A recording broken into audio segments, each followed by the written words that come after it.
사람들은 100세 시대가 축복이라고들 하죠. 하지만 저에겐 그저 하루하루가 불안했습니다. 나이 드니 몸은 여기저기 쑤시고 자식들한테 짐되기 싫어서 평생 모은 5천만 원을 손에 꽉 쥐고 있었거든요. 그런데 그저 다정했던 그 목소리, 따뜻했던 그 관심 한 번에 제 전 재산이 그냥 공중으로 날아가 버렸습니다. 그 사람들은 처음부터 제 돈을 노린 게 아니었어요. 제 외롭고 허전한 마음을 먼저 훔쳐갔던 겁니다. 이 방송 보시는 분들, 이거 절대 남의 일 아닙니다. 그러니 제발 제가 오늘 드리는 이 억울한 사연 끝까지 꼭 좀 들어주세요. 제발요. 2025년 가을이 깊어가는 인천의 한 오래된 아파트. 69세 최민준 씨의 하루는 30년 넘게 맞춰온 시계처럼 정확하게 시작되었습니다. 새벽 6시 정각, 알람 소리 없이도 저절로 눈이 떠졌습니다. 그는 평생을 중소기업 인사팀 부장으로 살며 몸에 익힌 습관대로 침구부터 반듯하게 정리했습니다. 그의 작은 서재는 그의 인생이 담긴 박물관과도 같았습니다. 책상 한가운데에는 퇴직할 때 동료들에게 선물 받은 만년필이 정갈하게 놓여 있었습니다. 바르고 부지런하게라는 뜻의 근정이라는 두 글자가 새겨진, 이제는 손때가 묻어 반질반질해진 만년필이었죠. 그는 부드러운 천으로 만년필을 정성껏 닦는 것으로 하루를 열었습니다. 젊은 시절 사람의 됨됨이를 파악하려 날카롭게 번뜩이던 그의 눈썰미는 이제 돋보기 넘어 신문 활자를 좇는데 쓰이고 있었습니다. 만년필을 쥐고 그날의 주요 경제 기사를 베껴 쓰는 것이 그의 중요한 일과였습니다. 최 부장, 그 이름은 자부심이자 그의 세상 전부였습니다. 평생 사람을 살피고 평가하고 때로는 매정하게 돌아서야 하는 일을 했습니다. 사람 하나는 제대로 본다는 자부심으로 버텨온 인생이었습니다. 하지만 서재를 나서는 순간 그의 세상은 좁고 고요해졌습니다. 5년 전 아내와 사별하고 하나 있는 아들은 서울에서 재살기 바빴습니다. 이따금 걸려오는 아들의 전화는 늘 짧았습니다. 아버지, 식사는 하셨어요? 별일 없으시죠? 네, 지금 회의 들어가야 해서요. 제가 주말쯤 보고 다시 전화드릴게요. 그 주말이 몇 달째 오지 않고 있다는 걸 애써 모른 척했습니다. 아들 녀석도 먹고 살기 힘든 세상이니까요. 문제는 통장에 찍힌 퇴직금 1억 5천만 원이었습니다. 은행에 넣어두자니 하루가 다르게 오르는 물가에 돈의 가치가 녹아내리는 것만 같았습니다. 뉴스에서는 연일 사상 최악의 고물가, 마이너스 금리 시대의 도래 같은 무서운 말들만 쏟아져 나왔습니다. 30년 넘게 일한 대가가 이대로 쪼그라들어 나중에는 아들에게 손 벌리게 될지도 모른다는 생각에 밤잠을 설치기 일쑤였습니다. 그가 매일 아침 만년필을 들었던 것은 어쩌면 무너지는 현실 속에서 나는 아직 괜찮다는 주문을 외우고 싶었던 건지도 모릅니다.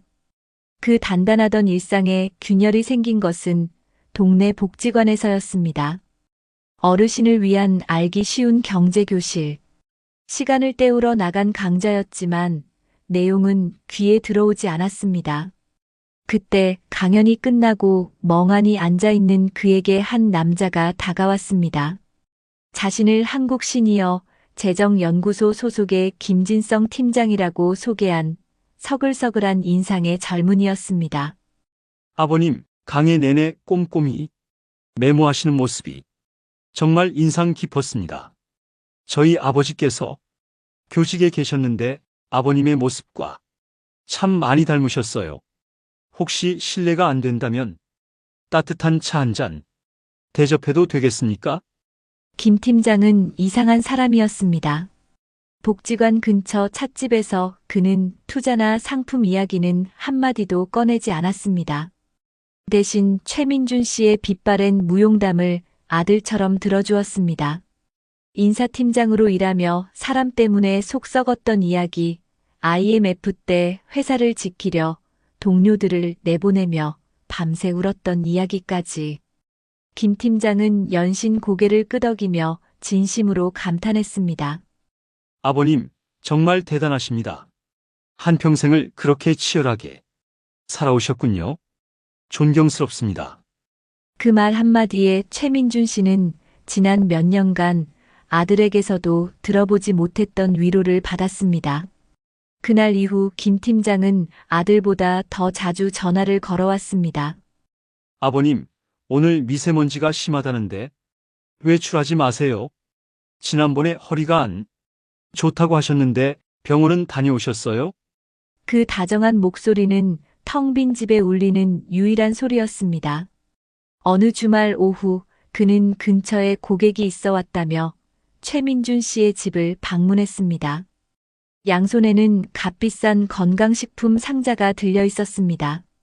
그는 집안을 둘러보며 가족사진 앞에서 한참을 머물렀습니다. 아버님, 정말 고생 많으셨습니다. 이제는 누구 눈치 보지 마시고 아버님 자신을 위해서 편안하게 사셔야죠. 자식들한테 아쉬운 소리 안 하고 폼나게요. 그 말이 최민준 씨의 가슴 가장 아픈 곳을 정확히 찔렀습니다. 평생의 자존심, 아들에게만큼은 짐이 되고 싶지 않았던 마음. 김 팀장은 그걸 귀신같이 알고 있었습니다. 그날 그는 처음으로 특별한 정보라며 서류 가방을 열었습니다. 아주 조심스럽고 은밀하게. 아버님, 이건 저희 연구소에서 최우수 고객님들께만 드리는 비공개 정보입니다. 정부가 신성장 동력으로 지정한 해상풍력에너지 관련 기업이 있는데 아직 상장 전이라 하는 사람만 투자할 수 있습니다. 원금은 저희가 100% 보증하고요. 은행 이자는 비교할 수도 없습니다. 저희 아버지도 작년에 이걸로 재미 보시고 올해는 해외여행 보내드렸습니다. 알아들을 수 없는 영어와 복잡한 도표로 가득한 자료였지만 최민준 씨의 눈에는 자신을 아버님이라 부르며 걱정해주는 김 팀장의 믿음직한 얼굴만 보였습니다. 평생 사람을 의심하는 게 일이었던 인사부장의 감은 완전히 녹슬어버렸습니다. 통장 잔고가 사라지는 공포보다 이 다정한 관심을 잃게 될지도 모른다는 외로움이 더 크게 다가왔습니다. 그날 밤 그는 잠 못 이루고 서재 책상에 앉아 낡은 만년필만 하염없이 만지작거렸습니다. 근정, 바르고 부지런하게 살아온 인생, 그 마무리를 폼나게 하고 싶었습니다. 김 팀장의 제안이 그 마지막 기회처럼 보였습니다. 다음 날 아침 그는 떨리는 손으로 전화기를 들었습니다. 김 팀장, 나 한번 믿어보기로 했네. 그날 오후 그는 현금처럼 바로 인출 가능한 정기예금 2개를 해지했다. 창구 직원이 고객님, 금액이 크신데 투자 목적이시면 꼭 상품 설명서를 확인하시고요라고 말했지만 그는 고개만 끄덕였다. 서류를 들고 나오며 주머니에서 만년필을 꺼냈다. 계약서 하단 투자 위험 고지에 또렷이 서명을 남겼다. 첫 송금은 5천만 원이었다. 김 팀장은 입금 직후 전화를 걸어 아버님, 정말 현명하십니다. 내일자로 우선주 배정을 넣어드리겠습니다라고 힘주어 말했다. 그날 밤 최민준 씨는 오래된 전기포트에 물을 올려 차를 우리며 아들에게 전화를 걸까 말까 망설였다. 잘 되면 말해도 늦지 않다. 그는 통화 기록을 닫고 서재로 돌아가 만년필을 천으로 다시 한번 닦았다. 일주일 뒤 김 팀장은 수익 현황이라는 표를 보냈다. 예상 누적 수익률 7.8%. 초기 배당 잡히면 추가로 넣으시는 분들 많습니다. 말끝마다 아버님을 붙이던 목소리는 다정해졌다. 그는 결국 2번에 나눠 나머지 돈도 보냈다. 총액 1억 5천만 원. 마침내 통장에는 생활비 몇백만 원만 남았다. 그 밤 그는 벽에 기대어 앉아 가족 사진 아래에서 한참을 있었다. 둘째 주 월요일 아침 문자 수신이 멈췄다. 회의 중이라 잠시 후 연락드리겠습니다. 그 문자가 마지막이었다. 전화는 통화 중 혹은 전원이 꺼져 있습니다로 돌아왔다. 그는 복지관 안내문에서 본 주소를 찾아 나섰다. 낡은 상가 골목 3층. 간판은 벗겨져 있었고 유리문 안쪽엔 임대문의 종이만 바람에 흔들렸다. 그는 엘리베이터 앞 좁은 복도에서 한동안 움직이지 못했다. 손에 쥔 서류 봉투 위에 만년필이 떨어지며 짧은 금속성 소리가 났다. 오래 쥐어 반질해진 그 만년필은 순간 낯설게 보였다. 제가 뭘 놓친 거죠? 그의 귓가에 스스로의 목소리가 메아리 쳤다. 그는 결국 지구대에 들렀다. 그는 멈췄다. 담당 형사는 최근 같은 유형이 많다며 피해 사실 확인서를 작성했다. 계좌가 얽힌 법인은 이미 해산 공고가 났고 대표 전화는 대포폰이었다. 접근 방식이 교묘합니다. 복지관광좌병원 대기실 등에서 상호작용을 쌓고 가족 호칭으로 신뢰를 확보하죠. 그는 고개를 끄덕였다.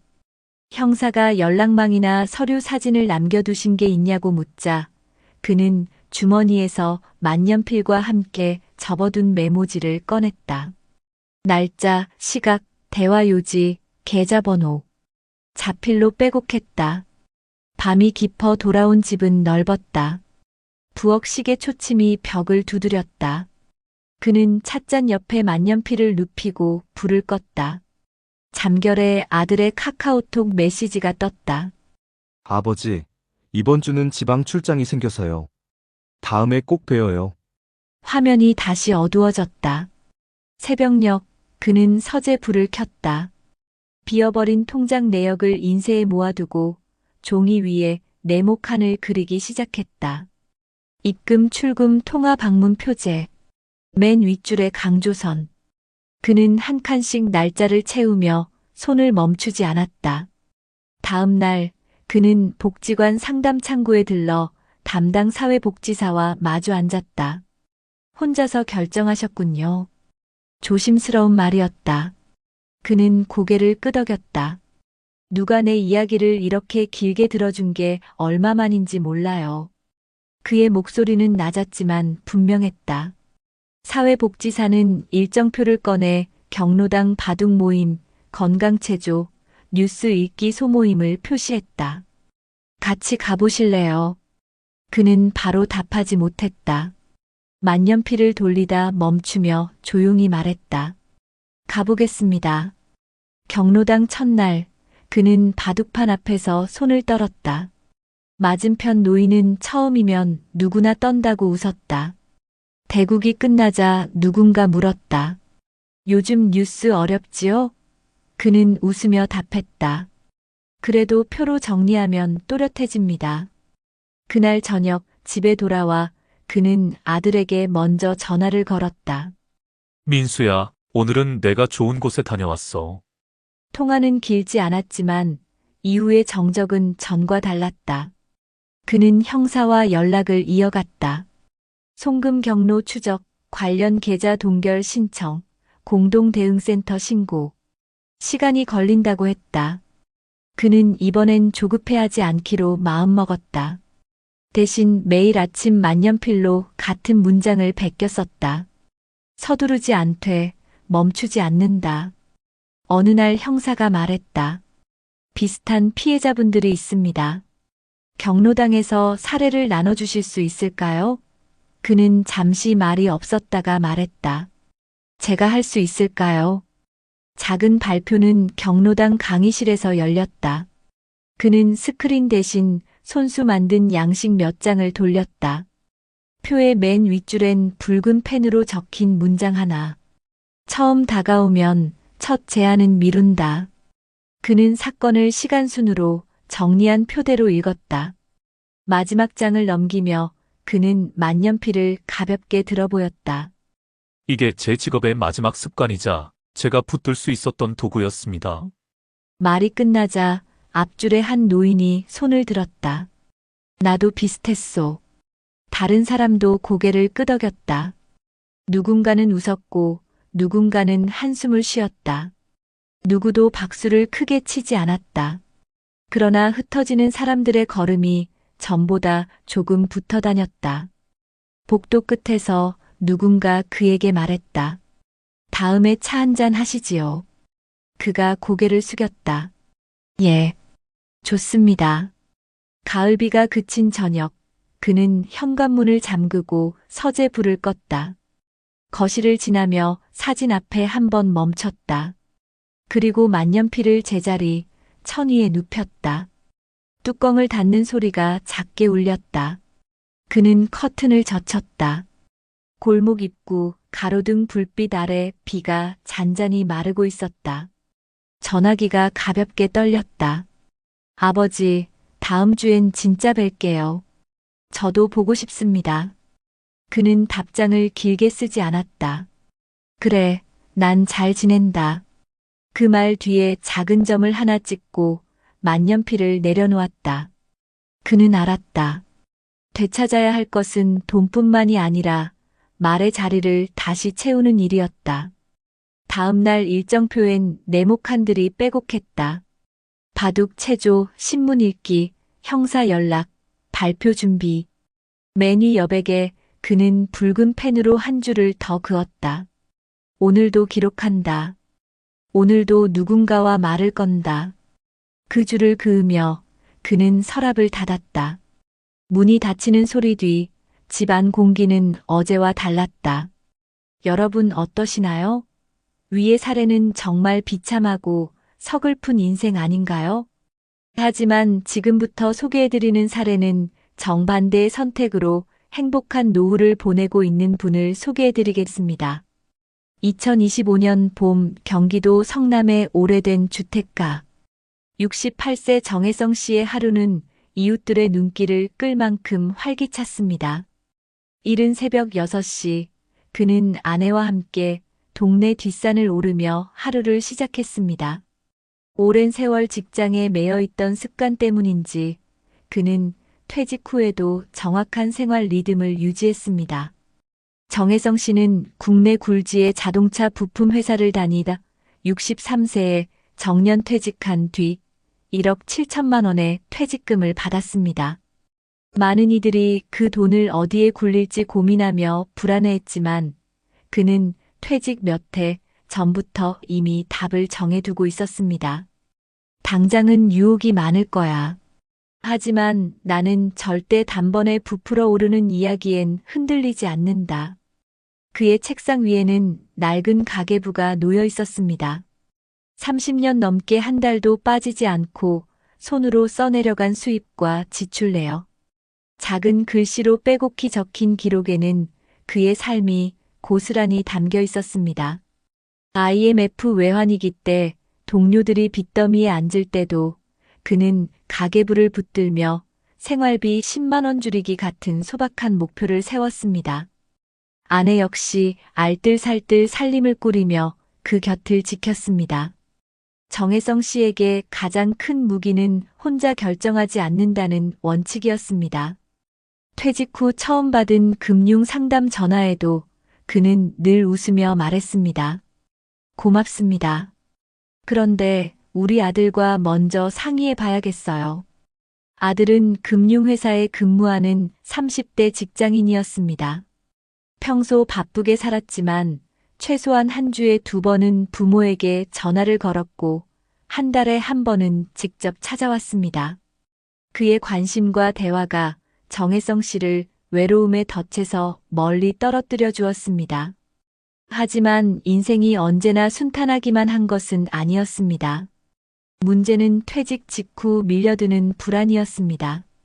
뉴스에서는 연일 고물가 시대, 60대 빈곤 가속화라는 자극적인 제목이 쏟아졌습니다.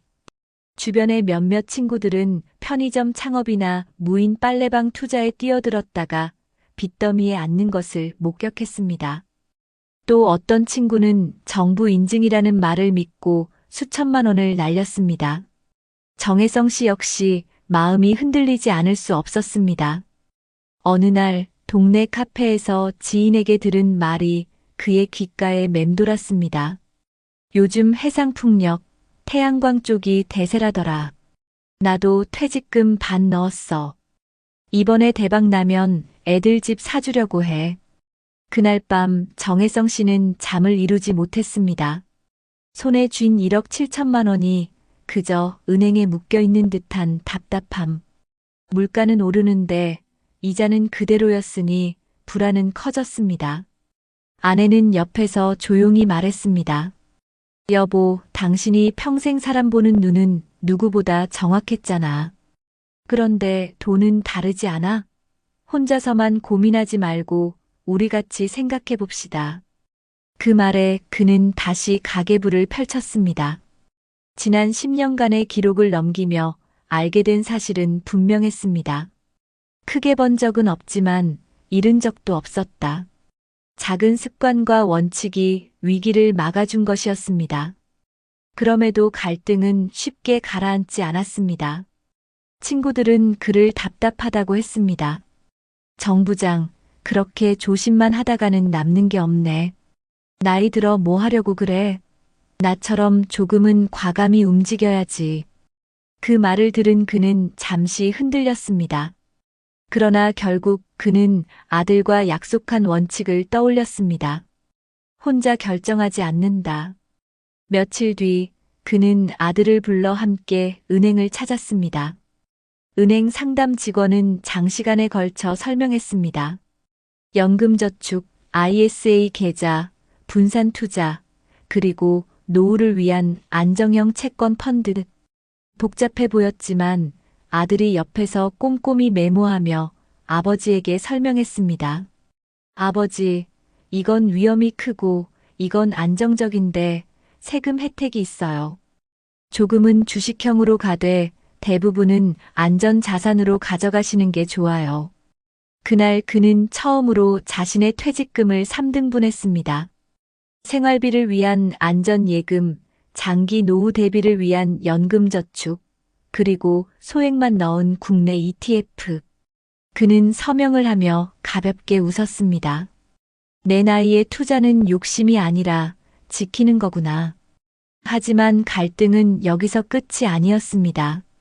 2025년 들어 서울 아파트 가격이 급등락을 반복하면서 몇몇 지인들이 퇴직금을 들고 다시 부동산 투자에 나섰습니다. 카톡방에는 조금만 더 넣으면 한 달에 몇백은 보장된다는 메시지가 도배됐습니다. 그 방에 초대받은 순간 정혜성 씨도 잠시 흔들렸습니다. 그는 결국 아들에게 전화를 걸었습니다. 민수야, 너 친구들도 이런 거 한다는데 나는 어떻게 해야 할까? 아들은 단호하게 말했습니다. 아버지, 진짜 금융기관은 카톡방에서 상품을 권하지 않아요. 그 방에선 빨리 나오세요. 그날 그는 카톡방을 탈퇴하며 손끝이 떨렸습니다. 하지만 동시에 안도감이 밀려왔습니다. 스스로를 지켜냈다는 작은 성취감이었습니다. 갈등의 순간은 거듭 찾아왔습니다. 아파트 관리사무소 앞에서 만난 70대 노인은 퇴직금을 모두 날렸다며 탄식했습니다. 그 이야기를 들으며 정혜성 씨는 다시 한번 다짐했습니다. 나는 혼자 결정하지 않는다. 가족과 이웃과 전문가와 함께 간다. 그의 만년필 옆 가계부에는 붉은 펜으로 이렇게 적혀 있었습니다. 돈은 지키는 것, 사람은 함께하는 것. 퇴직 후 세 번째 해가 되던 2025년 여름, 정혜성 씨는 가장 큰 시험을 맞이했습니다. 언론에서는 고령층 금융사기 급증이라는 뉴스가 연일 보도되었고 가까이 지내던 지인이 투자 사기를 당해 순식간에 수억 원을 잃었다는 소식이 들려왔습니다. 불안은 순식간에 그의 마음을 파고들었습니다. 나도 혹시 잘못된 선택을 한 건 아닐까? 지금이라도 더 높은 수익을 찾아 나서야 하는 건 아닐까? 갈등은 오래가지 않았습니다. 어느 날 아파트 경로당에서 열린 모임에서 한 노인이 떨리는 목소리로 자신의 사연을 털어놓았습니다. 나는 아들에게 미안해서 말도 못했는데 전 재산을 다 잃었어. 이제 남은 건 기초연금뿐이야. 그 순간 정혜성 씨는 그토록 조심스러웠던 자신의 선택이 결코 잘못되지 않았음을 확신했습니다. 지키지 못한 돈보다 무너져버린 자존심이 더 아프다는 사실을 눈앞에서 확인했기 때문이었습니다. 집으로 돌아온 그는 오래된 가계부를 펼쳤습니다. 수십 년간 적어온 기록들, IMF 때, 금융위기 때도 꿋꿋이 이어온 습관이 자신을 여기까지 지켜냈다는 걸 새삼 깨달았습니다. 붉은 펜으로 굵게 선을 긋고는 이렇게 적었습니다. 내 노후의 가장 큰 자산은 돈이 아니라 습관과 원칙이다. 이후 그의 생활은 조금씩 달라졌습니다. 매주 2번 아들이 전화를 걸어오는 것만으로도 충분했지만 정혜성 씨는 오히려 먼저 아들에게 전화를 걸었습니다. 오늘은 체조 모임 다녀왔다. 친구들이랑 바둑도 두고 왔어. 아들은 잠시 놀란 듯 하다가 웃었습니다. 아버지, 이제 제가 더 걱정 안 해도 되겠네요. 경로당 활동은 그에게 새로운 활력을 주었습니다. 바둑판 앞에서 진지하게 술을 읽던 그의 표정은 퇴직 전 사무실에서 보고서를 검토하던 때와 다르지 않았습니다. 그러나 이번에는 동료를 평가하거나 압박하는 눈빛이 아니라 함께 웃고 고민을 나누는 따뜻한 시선이었습니다. 매주 수요일에는 복지관 경제 강좌에 참석했습니다. 이번에는 학생이 아니라 강사로서였습니다. 자신이 직접 경험한 금융사기의 유혹, 그리고 그것을 어떻게 피할 수 있었는지를 또래 어르신들에게 설명했습니다. 여러분, 진짜 금융기관은 절대 먼저 찾아오지 않습니다. 그리고 혼자 결정하지 마세요. 자식이나 믿을 만한 지인과 반드시 상의하세요. 저도 처음에는 흔들렸습니다. 하지만 원칙을 지켰기에 지금 이렇게 여러분 앞에 설 수 있는 겁니다. 강의실은 숨죽인 듯 조용했습니다. 몇몇은 눈시울을 붉혔고 누군가는 연신 메모를 했습니다. 강의가 끝난 뒤 한 할머니가 다가와 말했습니다. 정 선생님 덕분에 눈이 뜨였어요. 나도 며칠 전 이상한 전화 받았는데 그냥 흘려버렸거든요. 그런데 오늘 듣고 보니 그게 위험할 뻔한 일이었네요. 그 말에 정혜성 씨는 미소 지었습니다. 퇴직 전 인사팀 부장으로서 사람을 지켜내지 못해 괴로웠던 순간이 많았는데 이제라도 누군가에게 도움이 되는 순간을 맞이한 것이었습니다. 시간은 흘러 2025년 가을, 집 거실벽에 걸린 가족사진 아래에서 그는 아들과 함께 식탁에 앉았습니다. 아들은 아버지의 손을 꼭 잡으며 말했습니다. 아버지, 제가 존경하는 이유가 뭔지 아세요? 돈을 많이 모으셔서가 아니라 끝까지 원칙을 지키신 거예요. 그게 저한테도 가장 큰 가르침이에요. 정혜성 씨는 잠시 말이 없었습니다. 눈가가 젖어드는 걸 들키고 싶지 않아 신문을 들었지만 활자가 흐릿해졌습니다. 그는 천천히 말했다. 민수야, 돈은 결국 쓰고 지나가는 거지만 원칙은 남는다. 내가 지킨 건 그거야. 그의 일상은 화려하지 않았습니다. 그러나 매주 복지관 체조 모임, 경로당 바둑판, 아들과의 전화, 그리고 가계부를 적는 습관이 모여 단단한 삶을 만들었습니다. 그는 더 이상 외롭지 않았습니다. 집안은 여전히 고요했지만 그 고요는 공허가 아닌 평온이었습니다. 여러분, 혹시 남 얘기 같으신가요? 하지만 곰곰이 생각해 보십시오. 누구나 나이를 먹고 언젠가는 혼자가 될 수 있습니다. 그때 지켜줄 수 있는 것은 화려한 투자나 큰 돈이 아니라 평생 이어온 작은 습관과 주변 사람들과의 끈끈한 대화입니다. 정혜성 씨는 퇴직금 1억 7천만 원을 잃지 않았습니다. 더 중요한 건 외로움에 휘둘리지 않고 원칙을 지킨 덕분에 돈보다 값진 안전한 노후와 가족과의 신뢰를 지켰다는 사실입니다. 여러분, 우리 모두 언젠가 같은 자리에 설 수 있습니다. 그때 무엇을 지킬지는 지금의 선택에 달려 있습니다. 혼자가 아니라는 믿음, 그리고 작은 원칙. 그것이 진정한 노후의 자산 아닐까요? 여러분, 그렇다면 지금 우리 사회에서 혼자 사는 노인들이 얼마나 취약한 상황에 놓여 있는지 수치로 확인해 보겠습니다. 먼저, 통계청이 2024년에 발표한 고령자 통계를 보면 현재 65세 이상 고령 인구 중 혼자 사는 노인은 약 180만 명에 달합니다. 전체 노인 인구의 20%가 넘는 비율인데 특히 70세 이상에서는 그 비율이 더욱 높아집니다. 문제는 단순히 혼자 사는 숫자가 아니라 이분들이 하루에 대화하는 시간이 극도로 짧다는 점입니다.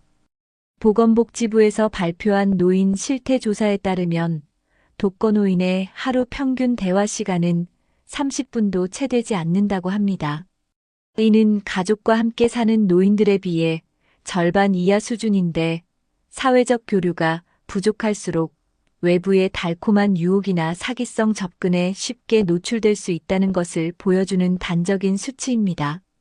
실제로 금융감독원이 집계한 자료를 보면 2023년 한 해 동안 발생한 65세 이상 고령층 금융사기 피해 건수는 전년 대비 약 18% 증가했고 1인당 평균 피해 금액은 2,400만 원을 넘었습니다. 특히 전화나 온라인으로 접근하는 보이스피싱보다 최근 몇 년 사이 급증한 유형이 바로 대면 관계형 투자 사기입니다.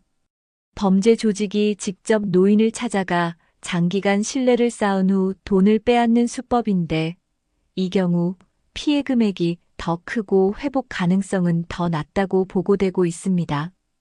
이 문제는 한국만의 상황이 아닙니다.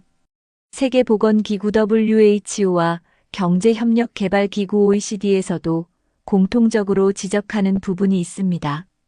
노인의 사회적 고립과 금융사기 취약성이 밀접하게 연결돼 있다는 것입니다. 예를 들어 미국의 소비자금융보호국 CFPB은 2022년 보고서에서 65세 이상 노인 대상 금융사기 피해 평균액이 약 3만 달러에 달하며 피해자 대부분이 외로움과 고립 상태에서 사기꾼과 접촉을 시작했다고 분석했습니다. 또 영국 노인복지단체 에이지 UK 조사에 따르면 독거노인의 40% 이상이 일주일에 한 번도 가족이나 친구와 대화를 나누지 않는다고 응답했는데 이 집단이 사기에 당할 확률은 그렇지 않은 노인에 비해 4배 이상 높았습니다.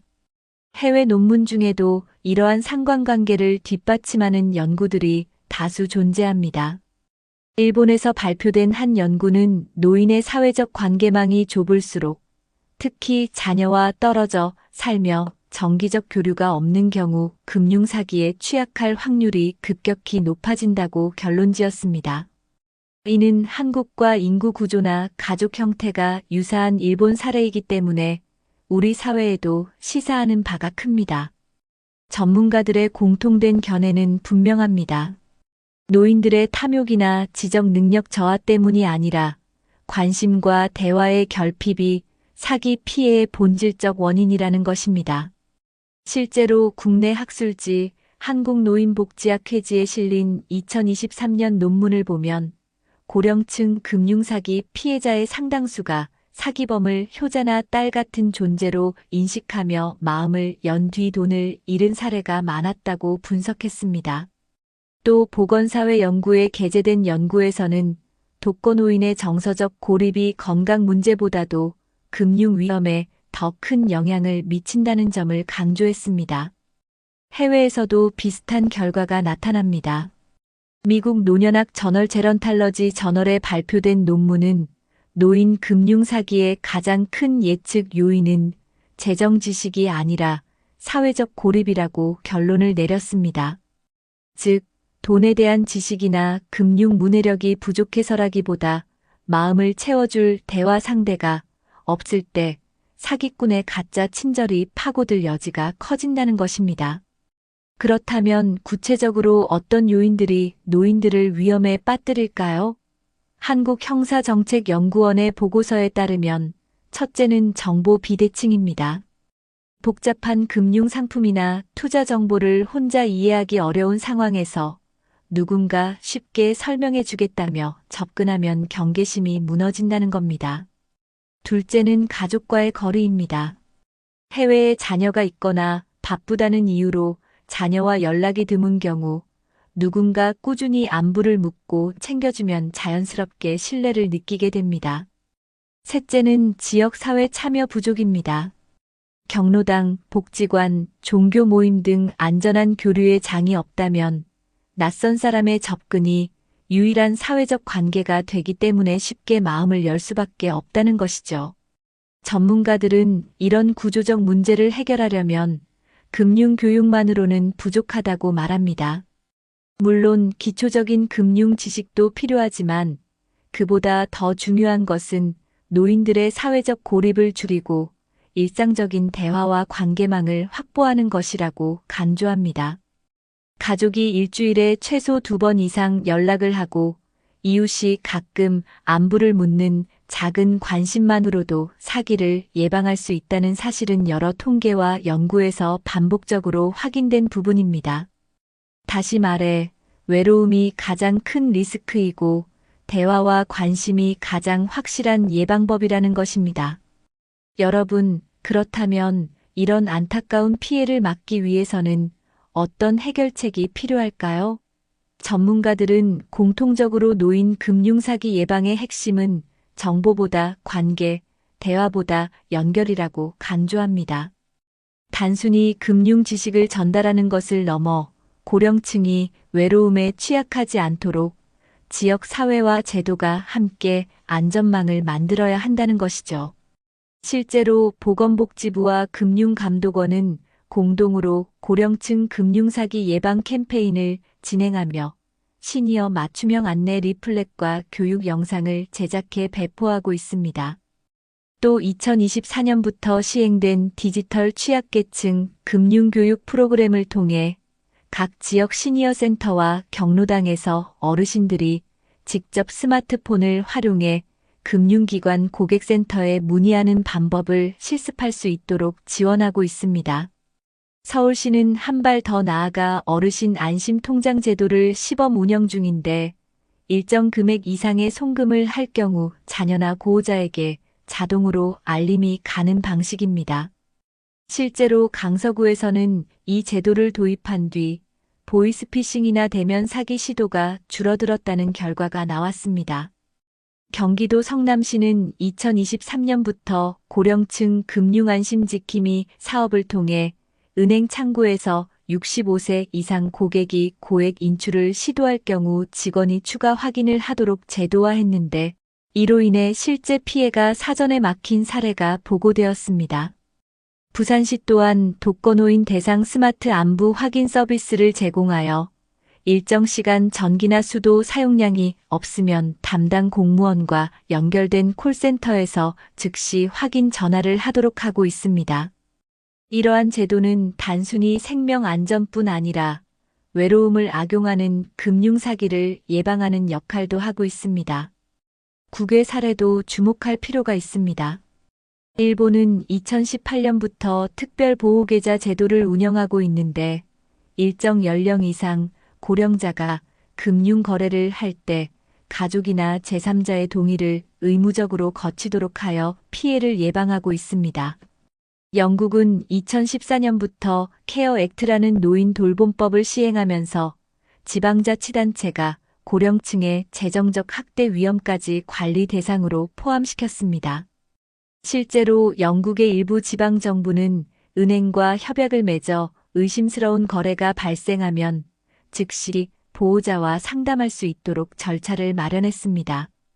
미국 역시 연방거래위원회 FTC와 주정부 단위에서 시니어 프로텍션 롤을 시행해 금융기관 직원이 고령자의 이상 거래를 인지하면 거래를 일시 중지하고 보호자나 당국에 알릴 수 있도록 법적으로 보호 장치를 두고 있습니다.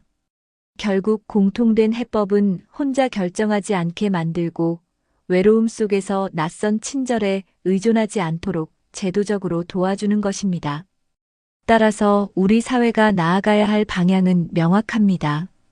첫째, 정부는 어르신들이 일상에서 자연스럽게 참여할 수 있는 지역 모임과 복지관 활동을 확대해야 합니다.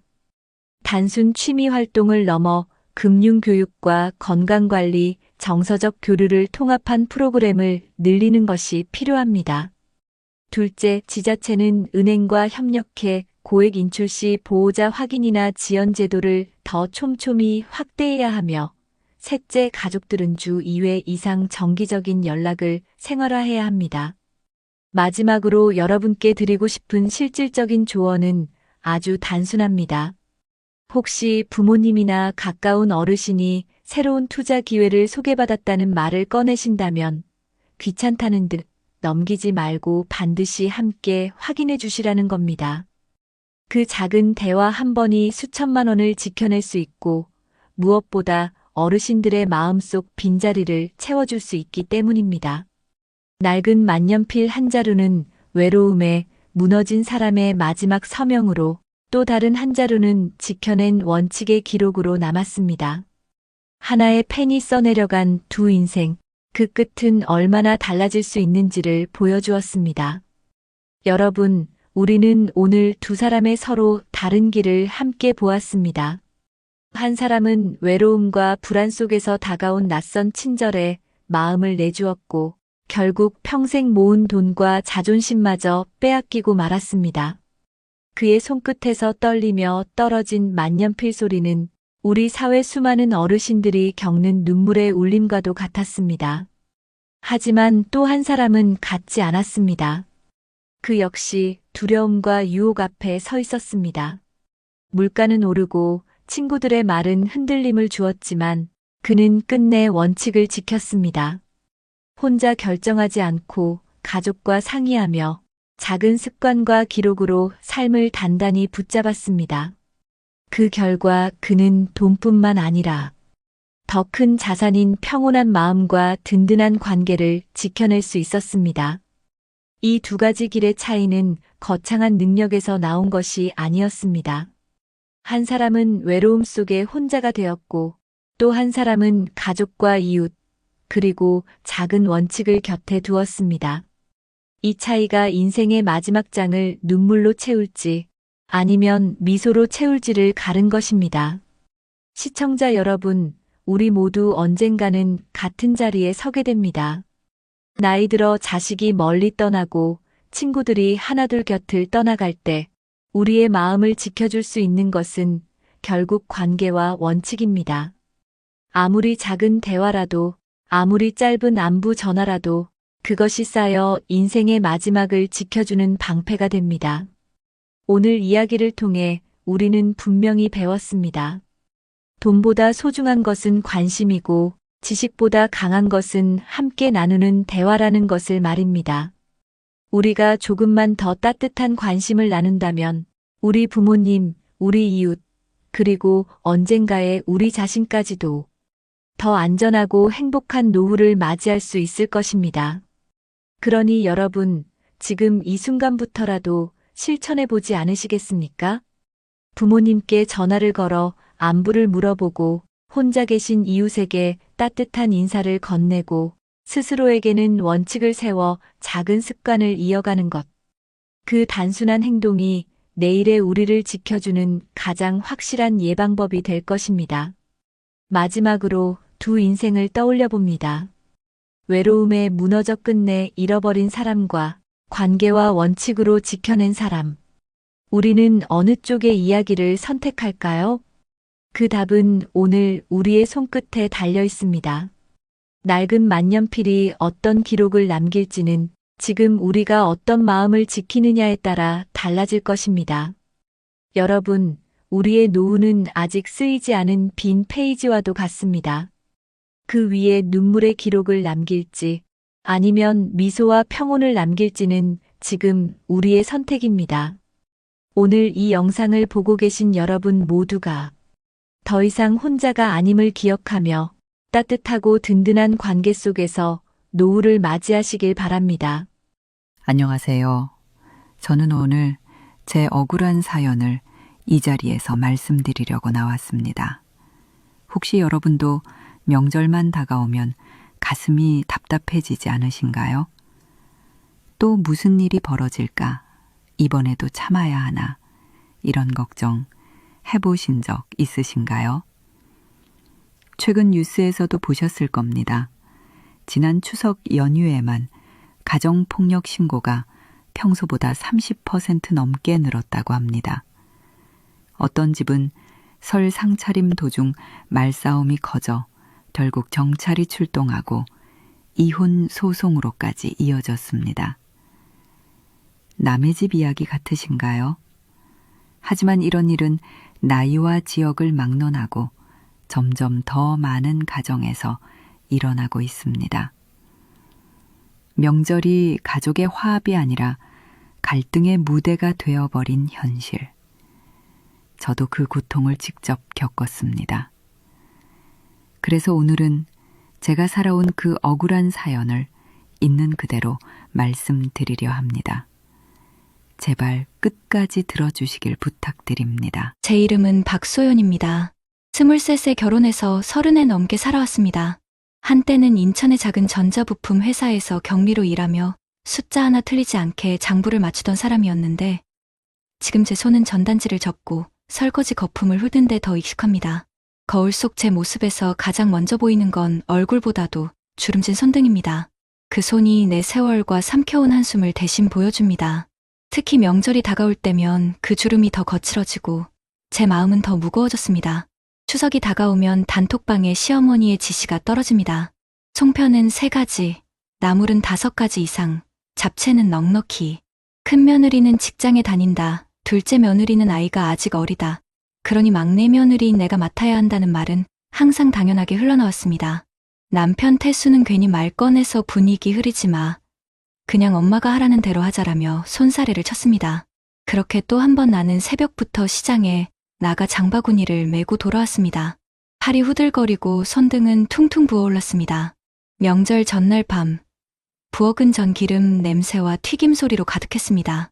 나는 뜨거운 기름 앞에 서서 허리를 굽혔고 남편은 거실 소파에 앉아 텔레비전 뉴스를 보고 있었습니다. 자막에는 추석 물가 상승이라는 글자가 지나갔습니다. 나는 조심스럽게 말했죠. 내일 성묘 갈 때 과일은 태수가 좀 챙겨줘. 그는 리모컨을 만지작거리며 대답했습니다. 그 정도는 내가 해.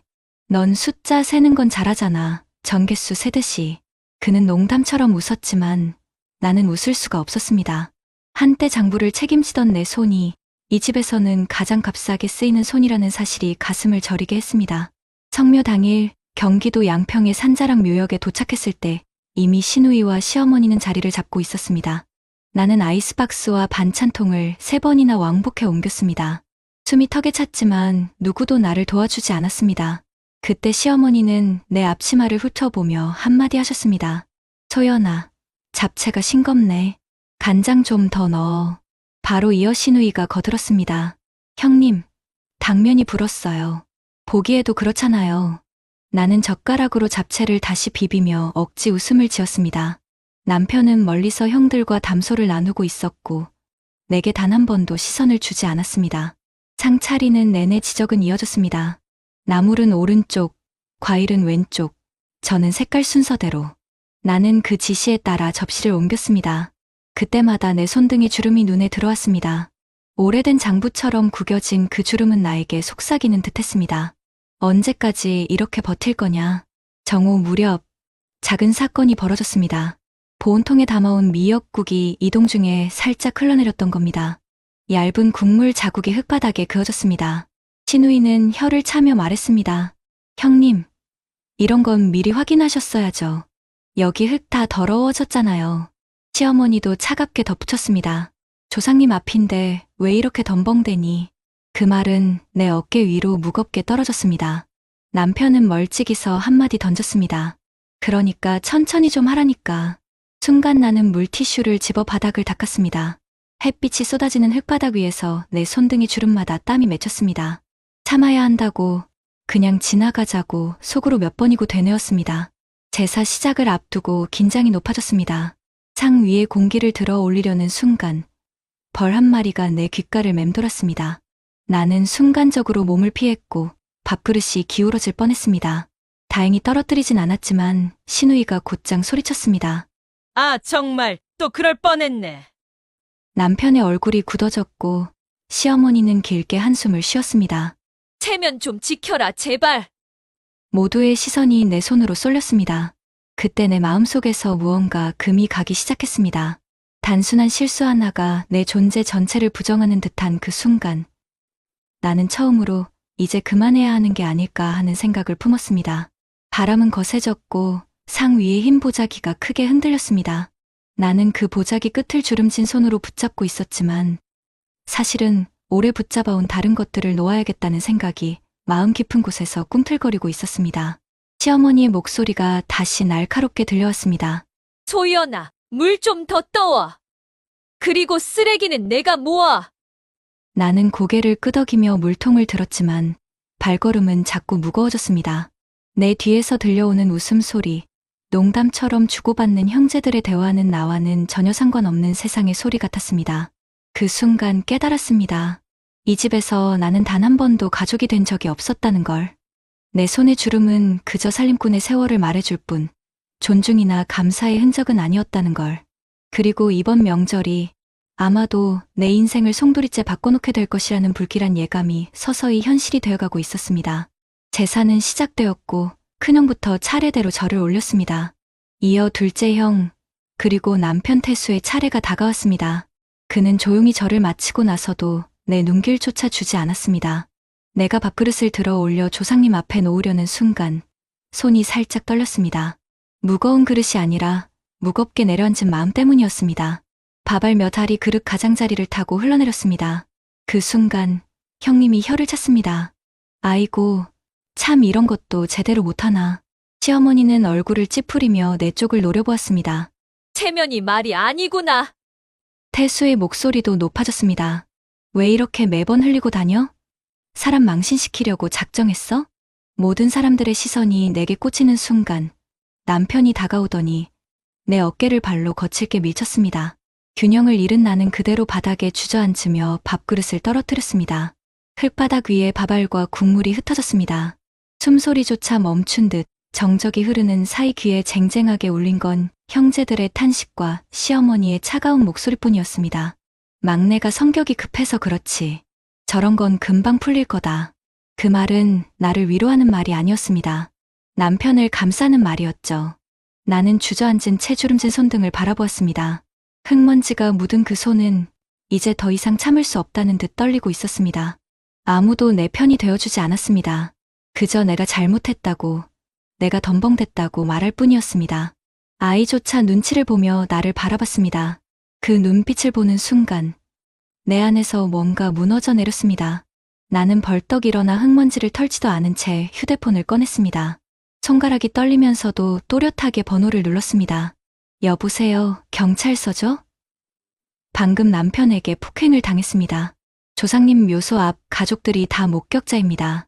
순간 주변이 술렁였고 시누이는 소리쳤습니다. 지금 뭐 하는 거야? 가정사인데 창피하게. 시어머니도 달려와 내 손을 붙잡으며 애원했습니다.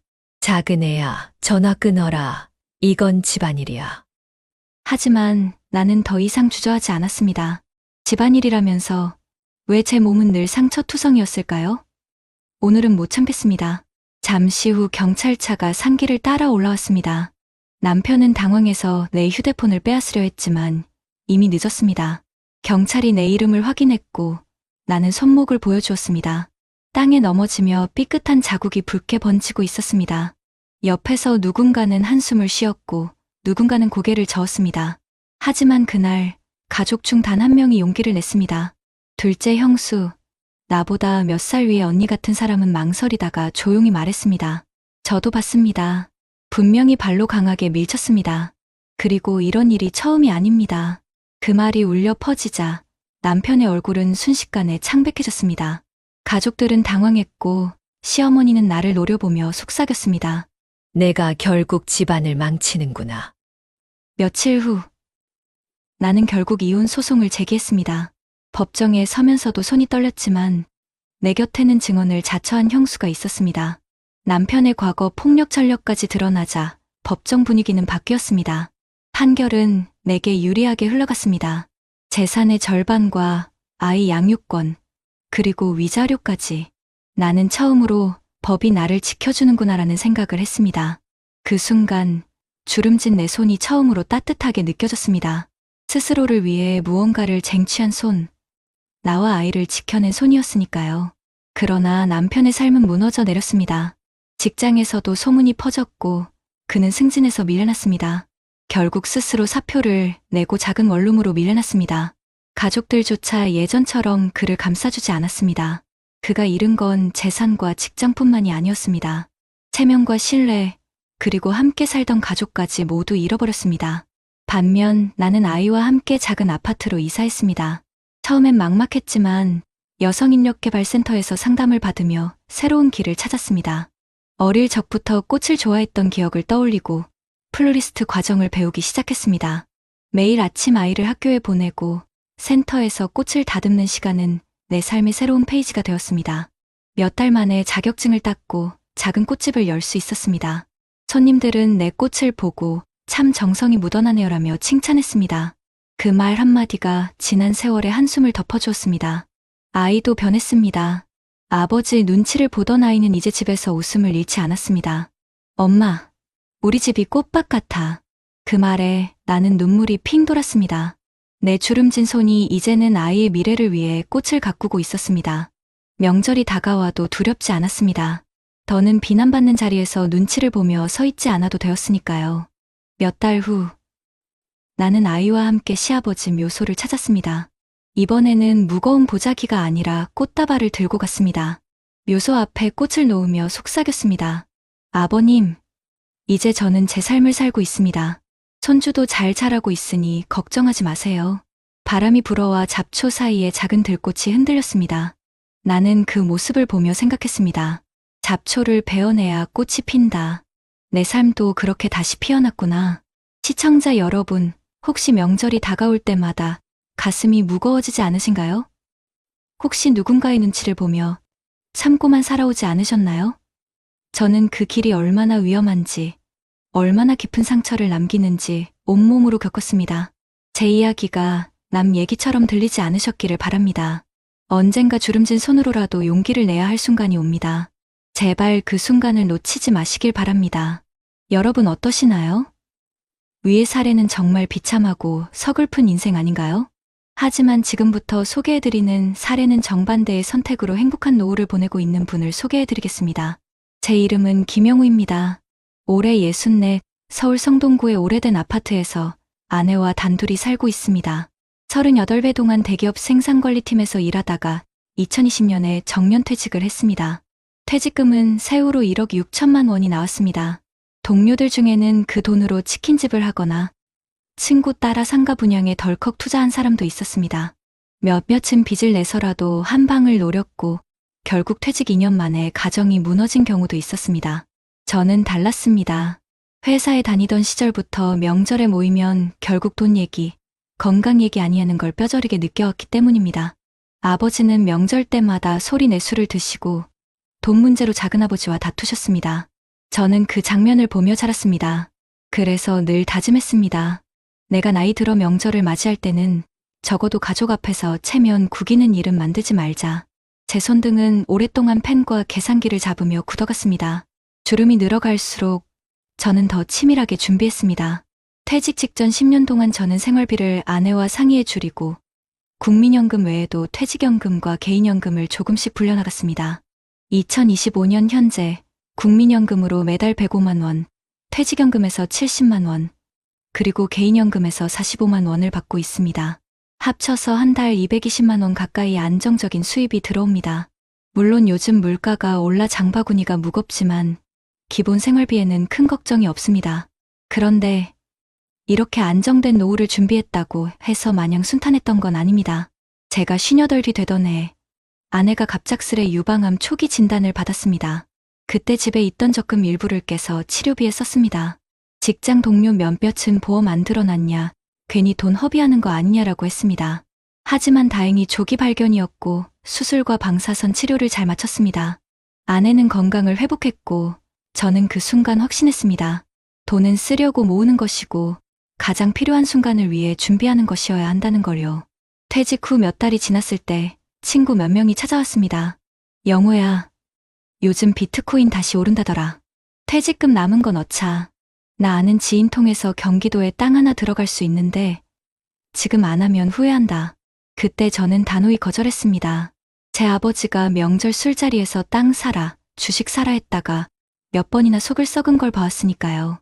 저는 대신 서울의 노후된 아파트를 팔고 같은 단지 재건축 조합에 가입했습니다. 안전하게 눈앞의 수익이 아니라 10년 뒤를 본 선택이었습니다. 명절이 다가올 때마다 저는 아내와 딸아이에게 말했습니다. 우리는 절대 명절 때문에 다투지 말자. 음식은 간단히 하고 제사도 형식에 얽매이지 말자.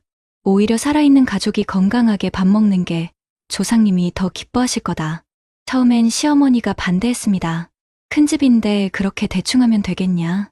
하지만 저는 정중히 말씀드렸습니다. 어머니, 지금은 시대가 바뀌었습니다. 저희도 몸과 마음을 지켜야 합니다. 시간이 흘러 시누이와 사촌들도 점점 동의하게 되었고 결국 명절 상차림은 절반 이하로 줄었습니다. 물론 갈등이 없었던 건 아닙니다. 설날 아침 작은 형이 술잔을 기울이며 이렇게 말했습니다. 형은 돈 버는 데만 관심 많았지? 재미없이 산 거 아냐? 순간 속이 쓰렸습니다. 하지만 저는 웃으며 대답했습니다. 재미보다 중요한 건 안전이지. 나도 내 손주가 눈치 보며 명절 보내는 건 원치 않아.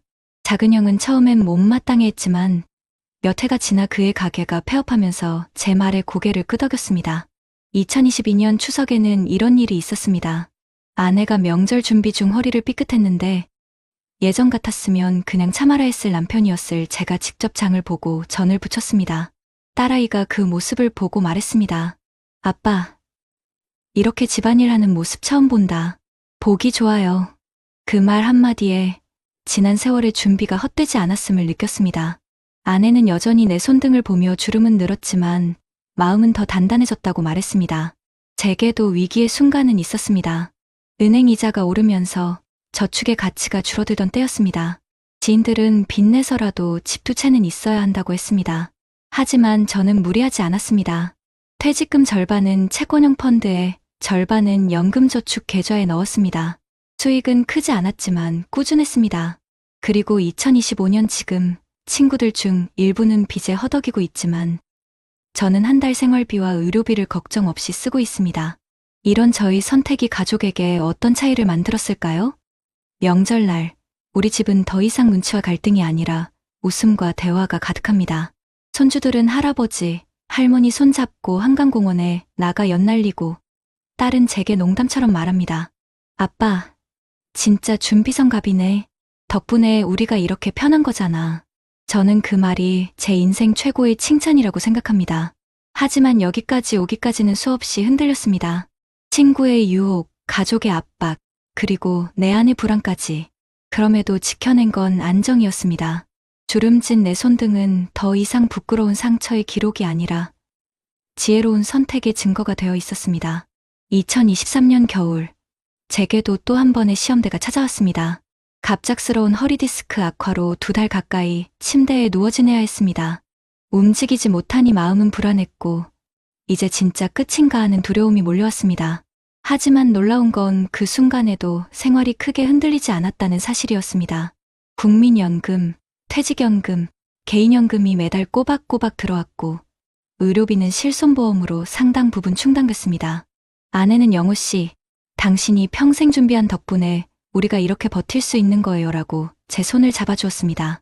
침대에 누운 채 그 말을 듣는 순간 저는 오히려 마음이 편안해졌습니다. 제가 퇴직 후 내린 작은 결정들이 얼마나 큰 힘을 발휘하는지 뼈저리게 느낀 건 그때였습니다.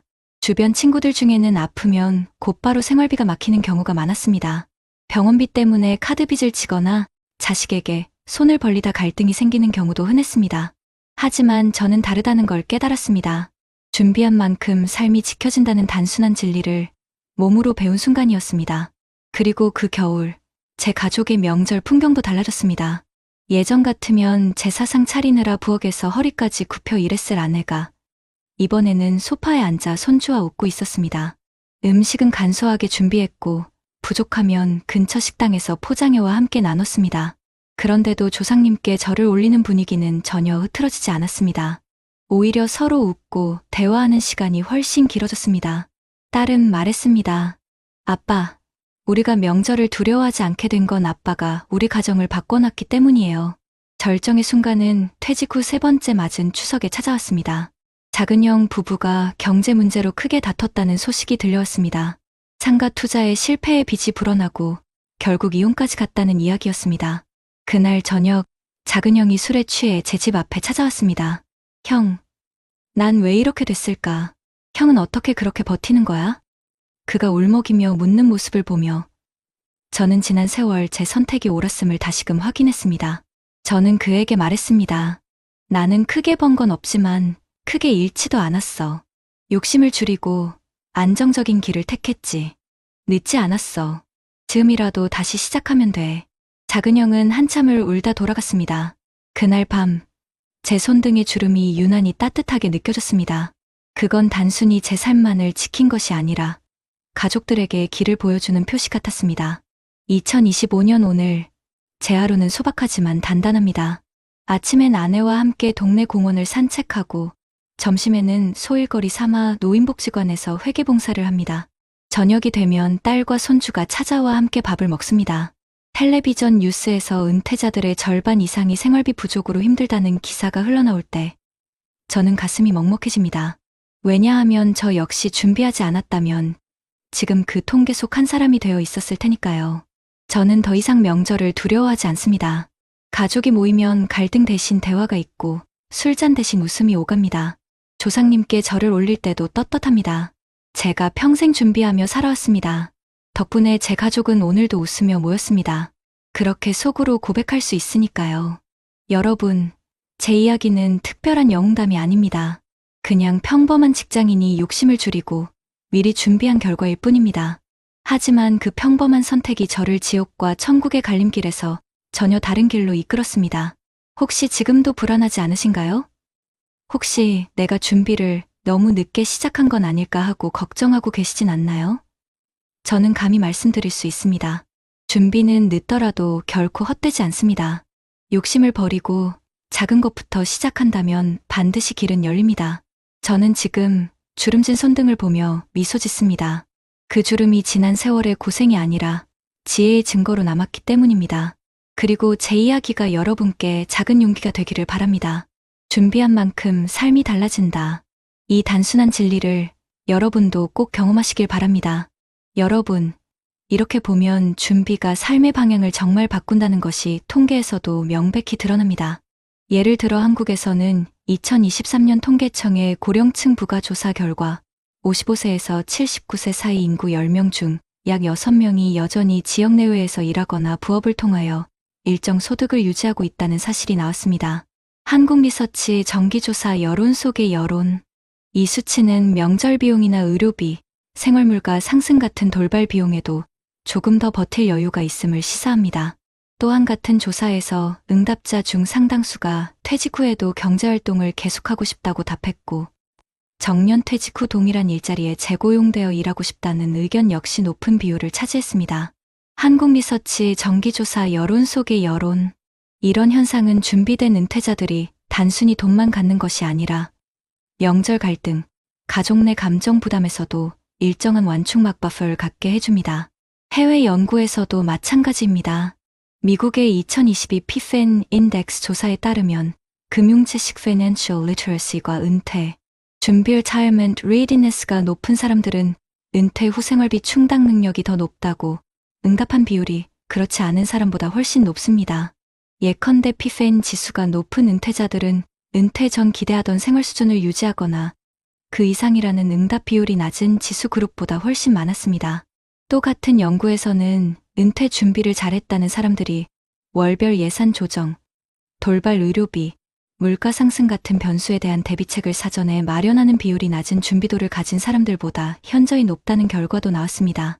국내에서도 중년기 퇴직 남성 부부의 갈등과 적응 연구에서 중요한 시사점이 발견됩니다. 준비 부족 retirement readiness 부족과 낮은 사회보장 지원이 개인의 스트레스와 가족 갈등을 유발한다는 내용인데, 반대로 연구에서는 은퇴 전 재정적 대비 financial planning가 잘 되어 있을 경우 가족 간 갈등이 유의미하게 적고 정서적 건강 emotional well-being도 더 높다는 상관관계가 보고되었습니다. 한국여성정책연구원, 즉 준비된 은퇴자는 명절이나 대가족 행사 같은 스트레스 요인 앞에서도 감정 폭발보다는 균형 잡힌 대응을 할 가능성이 높다는 것이죠. 또 다른 해외 논문에서는 최근 경험했던 재정적 충격 financial challenges 여부가 은퇴, 계획 retirement planning 및 보유 연금 private pension, 상품 가입 여부와 강한 연관이 있다는 결과가 있었습니다. 16개국 대표 표본을 대상으로 한 연구에서 지난 12개월간 소득 일부를 저축하지 못한 사람들은 은퇴 이후 재정 안정을 주요 관심사로 인식하는 비율이 낮았고, 반대로 저축 가능성이 있었던 집단은 은퇴 준비도, 연금 가입률, 비상시 의료비나 가족 부담에 대한 대비가 훨씬 높았다는 보고입니다. 또한 UBS의 국제 펜션 갭 인덱스 같은 조사에서도 각국에서 자발적 저축 voluntary savings과 연금 갭 펜션 갭을 줄이는 노력이 잘 되어 있는 나라들에서는 은퇴자들이 소득 대비 지출 압박 financial strain을 느끼는 비율이 낮다는 결과가 나옵니다. 이 모든 통계가 말해주는 것은 위 첫 사례처럼 무계획무 대비 상태였을 때 겪게 되는 고통이 단순한 감정적 고통만이 아니라 실제 명절 갈등, 부부 갈등, 가정폭력 가능성, 생활비 부족, 신체적 질환 악화 등 여러 영역으로 확장된다는 것입니다. 반대로 준비된 사람은 통계적으로 명절 이후의 이혼율 증가나 가족 간 갈등 증가 추이에서 벗어날 가능성이 높고, 은퇴 후 기대 생활 수준이 유지되거나 그에 근접하는 삶을 살 확률도 훨씬 크다는 것이 여러 연구에서 공통적으로 나타납니다. 여러분, 지금까지 얘기한 첫 번째 사례나 대비 사례를 보면 문제는 단순히 개인의 의지뿐만 아니라 제도와 사회 구조도 함께 바뀌어야 한다는 것이 분명해집니다. 그래서 전문가들이나 정부, 지자체에서 제안하거나 이미 시행 중인 정책들을 보시면 우리가 현실에서 적용 가능한 방법들이 있습니다. 우선 국내에서는 많은 지자체들이 노후 준비 지원 사업 같은 프로그램을 운영하고 있는데, 예를 들어 서울시나 경기도 일부 시군에서는 퇴직자 재취업 및 재능 기부 센터를 통해 은퇴 전후의 교육을 제공하고, 연금 및 재정 설계 상담, 건강심리 돌봄 프로그램을 함께 제공함으로써 은퇴 후 삶의 불확실성을 줄이는 데 도움을 주고 있습니다. 또한 정부 차원에서도 국민연금공단이 노후준비 자기주도 프로그램을 운영 중이며, 이 프로그램은 은퇴자 또는 예비 은퇴자를 대상으로 연금 수령 시기 조정, 절세 전략, 투자 상품 분산 등 재정 계획을 세울 수 있게 돕습니다. 이와 같이 공공기관이 재정 설계와 노후 준비에 대한 정보와 지원을 미리 제공해주면 개인이 불필요한 손해를 미연에 방지할 수 있는 거죠. 그리고 지자체 정책 중에서는 장안구나 북구 등 일부 지방자치단체에서 명절 가사 부담 경감 지원 사업을 시범 운영한 곳들이 있습니다. 예컨대 명절 연휴 전후로 가사 도우미 지원 쿠폰을 제공하거나 지역복지관을 통해 명절 음식 만들기 워크숍을 열어서 여러 가구가 나누어 상차림을 준비하게 함으로써 한 사람에게 과도한 부담이 쏠리지 않도록 조정하는 정책이 있고, 또 명절 스트레스 케어 프로그램으로 상담사나 심리 전문가가 참선, 명상, 휴식 워크숍 등을 제공하여 감정 갈등이 폭발하는 것을 미리 완화시키는 시도도 있습니다. 해외에서도 우리나라와 유사한 문화적 가족적 명절 전후 갈등과 은퇴 준비, 미비 문제를 해결하기 위해 효과적인 제도들을 시행하고 있는데요. 예를 들어 미국에서는 SECUR이 Act 2.0 같은 법안이 통과되어 중소기업이 직원들에게 은퇴 플랜을 시작할 때 세금 혜택을 주고, 자동불입 오토엔롤먼트 제도를 강화해서 많은 근로자가 별도 선택 없이도 은퇴 준비 연금에 참여하게 만드는 구조입니다. 이 제도로 인해 은퇴 연금 가입률이 크게 늘었고, 은퇴 이후 생활비 부족으로 겪는 스트레스가 줄어들었다는 분석도 나왔습니다. 또한 유럽 일부 국가들, 예컨대 스웨덴이나 네덜란드에서는 퇴직 전 사회복지 교육과 은퇴 후 연계 커뮤니티, 센터 제공을 통해 은퇴자들이 명절이나 가족 행사에서 소외감을 느끼거나 역할 갈등로 컨플릭트를 겪지 않도록 사전에 준비시키는 프로그램이 활성화되어 있습니다.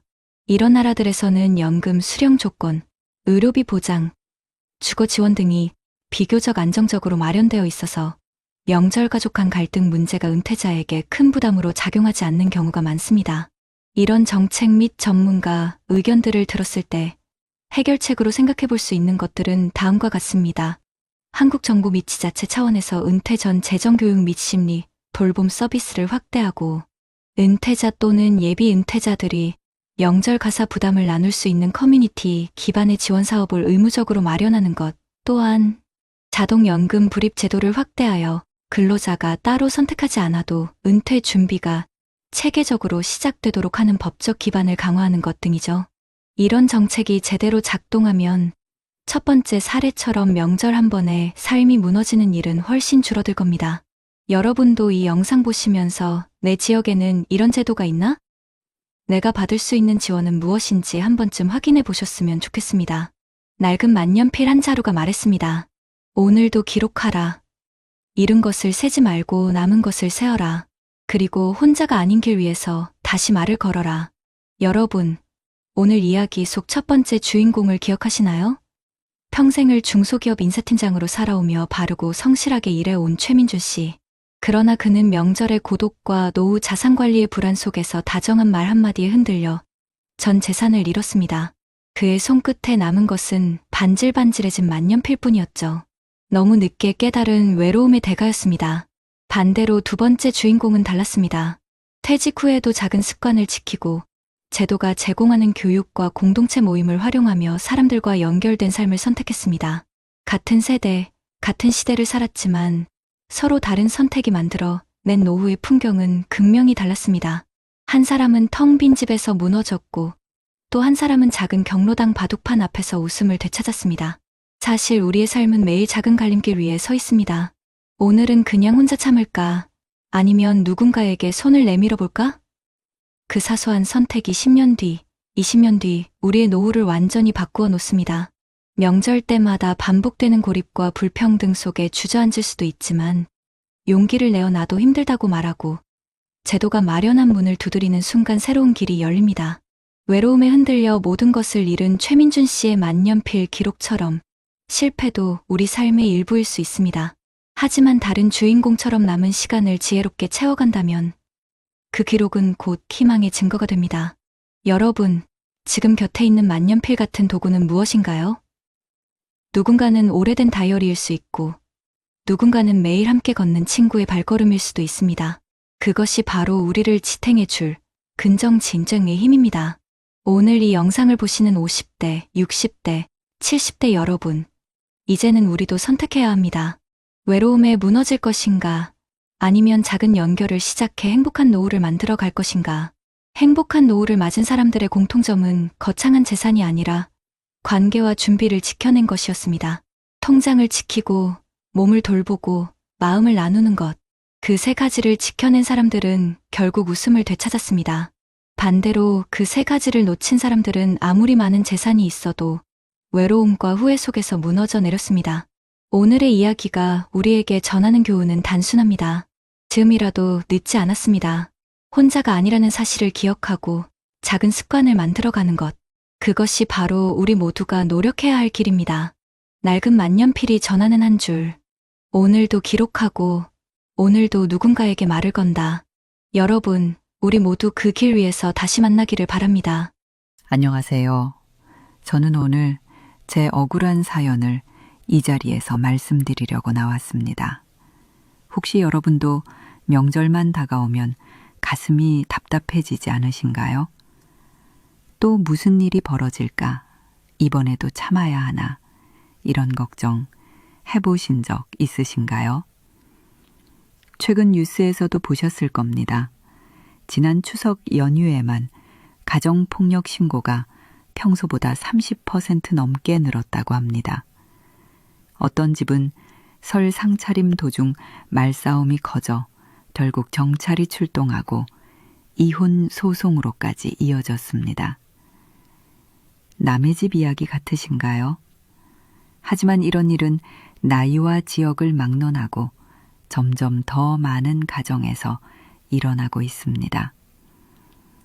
명절이 가족의 화합이 아니라 갈등의 무대가 되어버린 현실.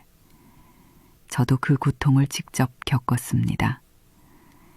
그래서 오늘은 제가 살아온 그 억울한 사연을 있는 그대로 말씀드리려 합니다. 제발 끝까지 들어주시길 부탁드립니다. 제 이름은 박소연입니다. 23세 결혼해서 30에 넘게 살아왔습니다. 한때는 인천의 작은 전자부품 회사에서 경리로 일하며 숫자 하나 틀리지 않게 장부를 맞추던 사람이었는데 지금 제 손은 전단지를 접고 설거지 거품을 훑는 데 더 익숙합니다. 거울 속 제 모습에서 가장 먼저 보이는 건 얼굴보다도 주름진 손등입니다. 그 손이 내 세월과 삼켜온 한숨을 대신 보여줍니다. 특히 명절이 다가올 때면 그 주름이 더 거칠어지고 제 마음은 더 무거워졌습니다. 추석이 다가오면 단톡방에 시어머니의 지시가 떨어집니다. 송편은 3가지, 나물은 5가지 이상, 잡채는 넉넉히. 큰 며느리는 직장에 다닌다. 둘째 며느리는 아이가 아직 어리다. 그러니 막내 며느리인 내가 맡아야 한다는 말은 항상 당연하게 흘러나왔습니다. 남편 태수는 괜히 말 꺼내서 분위기 흐리지 마. 그냥 엄마가 하라는 대로 하자라며 손사래를 쳤습니다. 그렇게 또 한 번 나는 새벽부터 시장에 나가 장바구니를 메고 돌아왔습니다. 팔이 후들거리고 손등은 퉁퉁 부어올랐습니다. 명절 전날 밤, 부엌은 전기름 냄새와 튀김 소리로 가득했습니다. 나는 뜨거운 기름 앞에 서서 허리를 굽혔고 남편은 거실 소파에 앉아 텔레비전 뉴스를 보고 있었습니다. 자막에는 추석 물가 상승이라는 글자가 지나갔습니다. 나는 조심스럽게 말했죠. 내일 성묘 갈 때 과일은 태수가 좀 챙겨줘. 그는 리모컨을 만지작거리며 대답했습니다. 그 정도는 내가 해. 넌 숫자 세는 건 잘하잖아. 전개수 세듯이. 그는 농담처럼 웃었지만 나는 웃을 수가 없었습니다. 한때 장부를 책임지던 내 손이 이 집에서는 가장 값싸게 쓰이는 손이라는 사실이 가슴을 저리게 했습니다. 성묘 당일 경기도 양평의 산자락 묘역에 도착했을 때 이미 시누이와 시어머니는 자리를 잡고 있었습니다. 나는 아이스박스와 반찬통을 3번이나 왕복해 옮겼습니다. 숨이 턱에 찼지만 누구도 나를 도와주지 않았습니다. 그때 시어머니는 내 앞치마를 훑어보며 한마디 하셨습니다. 소연아, 잡채가 싱겁네. 간장 좀 더 넣어. 바로 이어 시누이가 거들었습니다. 형님, 당면이 불었어요. 보기에도 그렇잖아요. 나는 젓가락으로 잡채를 다시 비비며 억지 웃음을 지었습니다. 남편은 멀리서 형들과 담소를 나누고 있었고 내게 단 한 번도 시선을 주지 않았습니다. 상 차리는 내내 지적은 이어졌습니다. 나물은 오른쪽, 과일은 왼쪽, 저는 색깔 순서대로. 나는 그 지시에 따라 접시를 옮겼습니다. 그때마다 내 손등에 주름이 눈에 들어왔습니다. 오래된 장부처럼 구겨진 그 주름은 나에게 속삭이는 듯했습니다. 언제까지 이렇게 버틸 거냐. 정오 무렵 작은 사건이 벌어졌습니다. 보온통에 담아온 미역국이 이동 중에 살짝 흘러내렸던 겁니다. 얇은 국물 자국이 흙바닥에 그어졌습니다. 시누이는 혀를 차며 말했습니다. 형님, 이런 건 미리 확인하셨어야죠. 여기 흙 다 더러워졌잖아요. 시어머니도 차갑게 덧붙였습니다. 조상님 앞인데 왜 이렇게 덤벙대니. 그 말은 내 어깨 위로 무겁게 떨어졌습니다. 남편은 멀찍이서 한마디 던졌습니다. 그러니까 천천히 좀 하라니까. 순간 나는 물티슈를 집어 바닥을 닦았습니다. 햇빛이 쏟아지는 흙바닥 위에서 내 손등이 주름마다 땀이 맺혔습니다. 참아야 한다고, 그냥 지나가자고 속으로 몇 번이고 되뇌었습니다. 제사 시작을 앞두고 긴장이 높아졌습니다.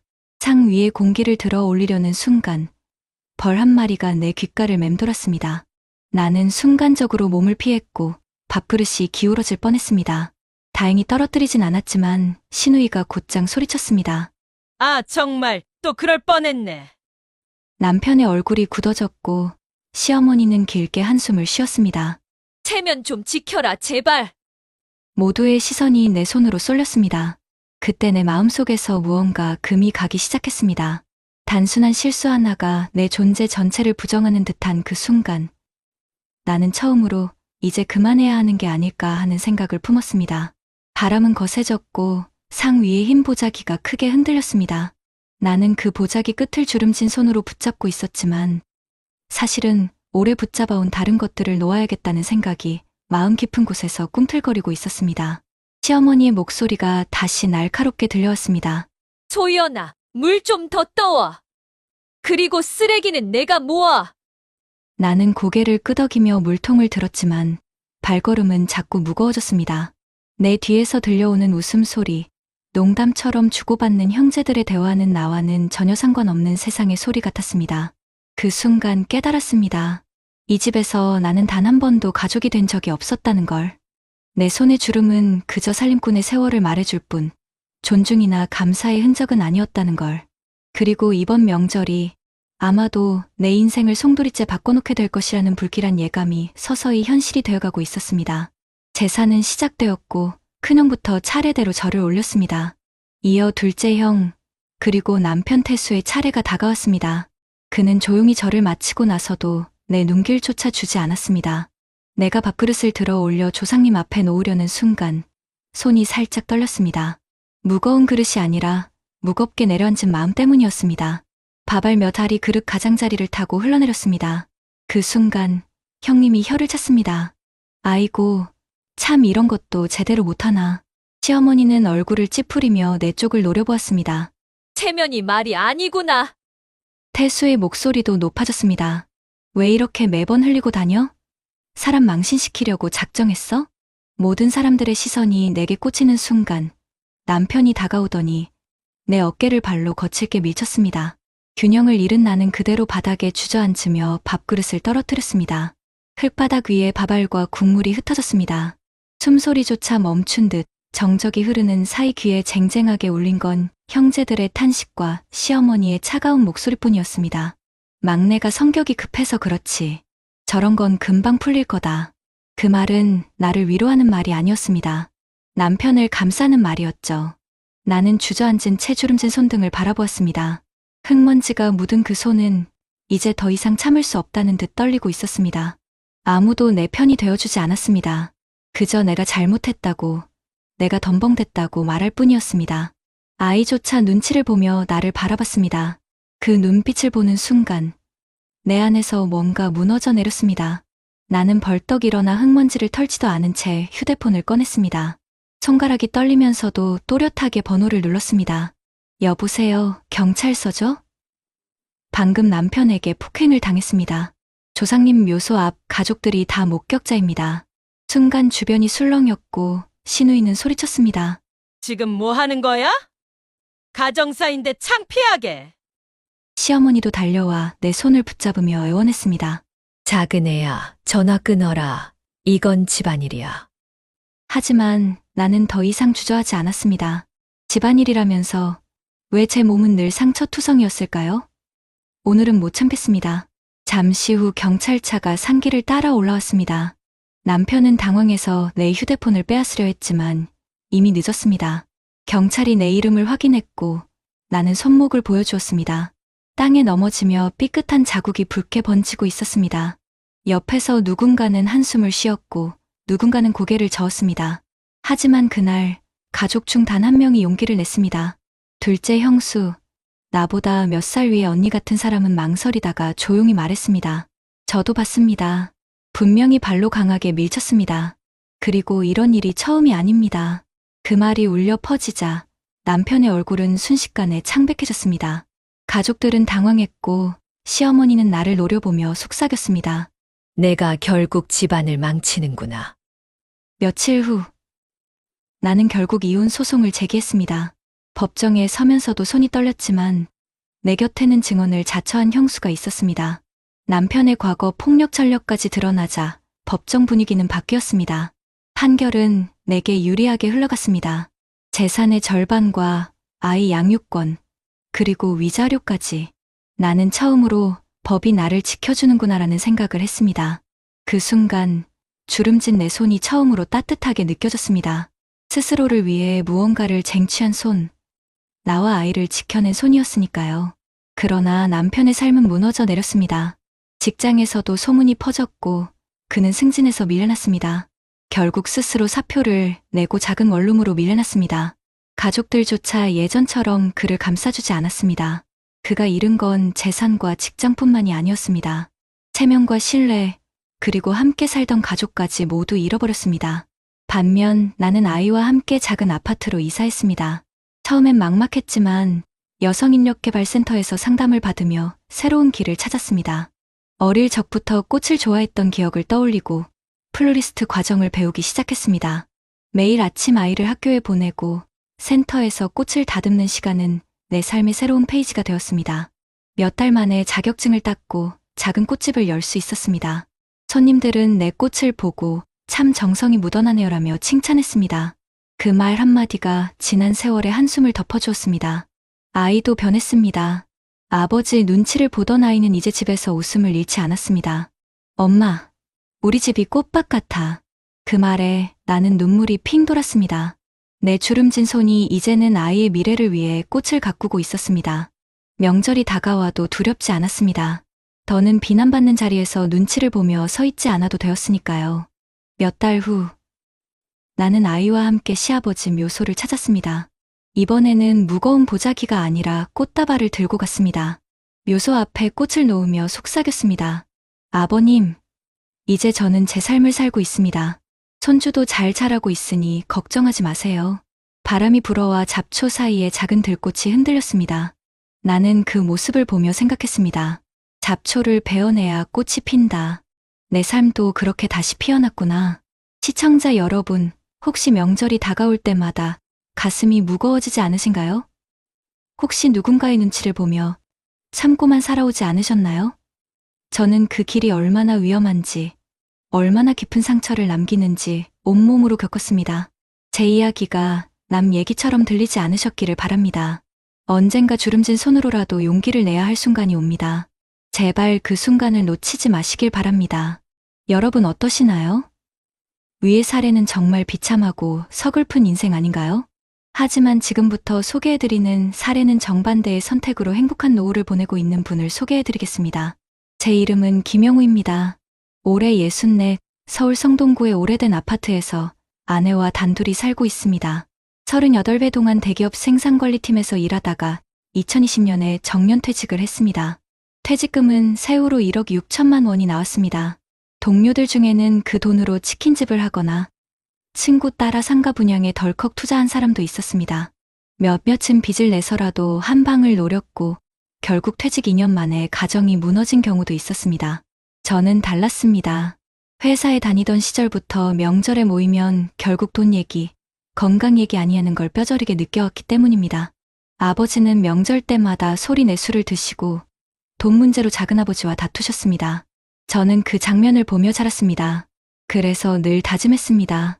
내가 나이 들어 명절을 맞이할 때는 적어도 가족 앞에서 체면 구기는 일은 만들지 말자.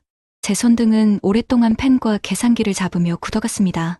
주름이 늘어갈수록 저는 더 치밀하게 준비했습니다. 퇴직 직전 10년 동안 저는 생활비를 아내와 상의해 줄이고 국민연금 외에도 퇴직연금과 개인연금을 조금씩 불려나갔습니다. 2025년 현재 국민연금으로 매달 105만 원, 퇴직연금에서 70만 원, 그리고 개인연금에서 45만 원을 받고 있습니다. 합쳐서 한 달 220만 원 가까이 안정적인 수입이 들어옵니다. 물론 요즘 물가가 올라 장바구니가 무겁지만 기본 생활비에는 큰 걱정이 없습니다. 그런데 이렇게 안정된 노후를 준비했다고 해서 마냥 순탄했던 건 아닙니다. 제가 58이 되던 해 아내가 갑작스레 유방암 초기 진단을 받았습니다. 그때 집에 있던 적금 일부를 깨서 치료비에 썼습니다. 직장 동료 몇몇은 보험 안 들어놨냐, 괜히 돈 허비하는 거 아니냐라고 했습니다. 하지만 다행히 조기 발견이었고 수술과 방사선 치료를 잘 마쳤습니다. 아내는 건강을 회복했고 저는 그 순간 확신했습니다. 돈은 쓰려고 모으는 것이고 가장 필요한 순간을 위해 준비하는 것이어야 한다는 걸요. 퇴직 후 몇 달이 지났을 때 친구 몇 명이 찾아왔습니다. 영우야, 요즘 비트코인 다시 오른다더라. 퇴직금 남은 거 넣자. 나 아는 지인 통해서 경기도에 땅 하나 들어갈 수 있는데 지금 안 하면 후회한다. 그때 저는 단호히 거절했습니다. 제 아버지가 명절 술자리에서 땅 사라, 주식 사라 했다가 몇 번이나 속을 썩은 걸 봐왔으니까요. 저는 대신 서울의 노후된 아파트를 팔고 같은 단지 재건축 조합에 가입했습니다. 안전하게 눈앞의 수익이 아니라 10년 뒤를 본 선택이었습니다. 명절이 다가올 때마다 저는 아내와 딸아이에게 말했습니다. 우리는 절대 명절 때문에 다투지 말자. 음식은 간단히 하고 제사도 형식에 얽매이지 말자. 오히려 살아있는 가족이 건강하게 밥 먹는 게 조상님이 더 기뻐하실 거다. 처음엔 시어머니가 반대했습니다. 큰 집인데 그렇게 대충 하면 되겠냐. 하지만 저는 정중히 말씀드렸습니다. 어머니, 지금은 시대가 바뀌었습니다. 저희도 몸과 마음을 지켜야 합니다.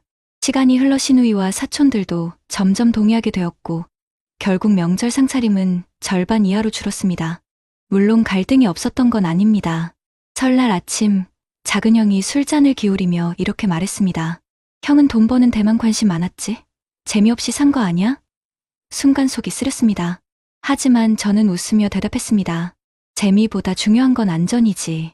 나도 내 손주가 눈치 보며 명절 보내는 건 원치 않아. 작은 형은 처음엔 못마땅해 했지만 몇 해가 지나 그의 가게가 폐업하면서 제 말에 고개를 끄덕였습니다. 2022년 추석에는 이런 일이 있었습니다. 아내가 명절 준비 중 허리를 삐끗했는데 예전 같았으면 그냥 참아라 했을 남편이었을 제가 직접 장을 보고 전을 붙였습니다. 딸아이가 그 모습을 보고 말했습니다. 아빠, 이렇게 집안일 하는 모습 처음 본다. 보기 좋아요. 그 말 한마디에 지난 세월의 준비가 헛되지 않았음을 느꼈습니다. 아내는 여전히 내 손등을 보며 주름은 늘었지만 마음은 더 단단해졌다고 말했습니다. 제게도 위기의 순간은 있었습니다. 은행 이자가 오르면서 저축의 가치가 줄어들던 때였습니다. 지인들은 빚내서라도 집 두 채는 있어야 한다고 했습니다. 하지만 저는 무리하지 않았습니다. 퇴직금 절반은 채권형 펀드에 절반은 연금저축 계좌에 넣었습니다. 수익은 크지 않았지만 꾸준했습니다. 그리고 2025년 지금 친구들 중 일부는 빚에 허덕이고 있지만 저는 한 달 생활비와 의료비를 걱정 없이 쓰고 있습니다. 이런 저희 선택이 가족에게 어떤 차이를 만들었을까요?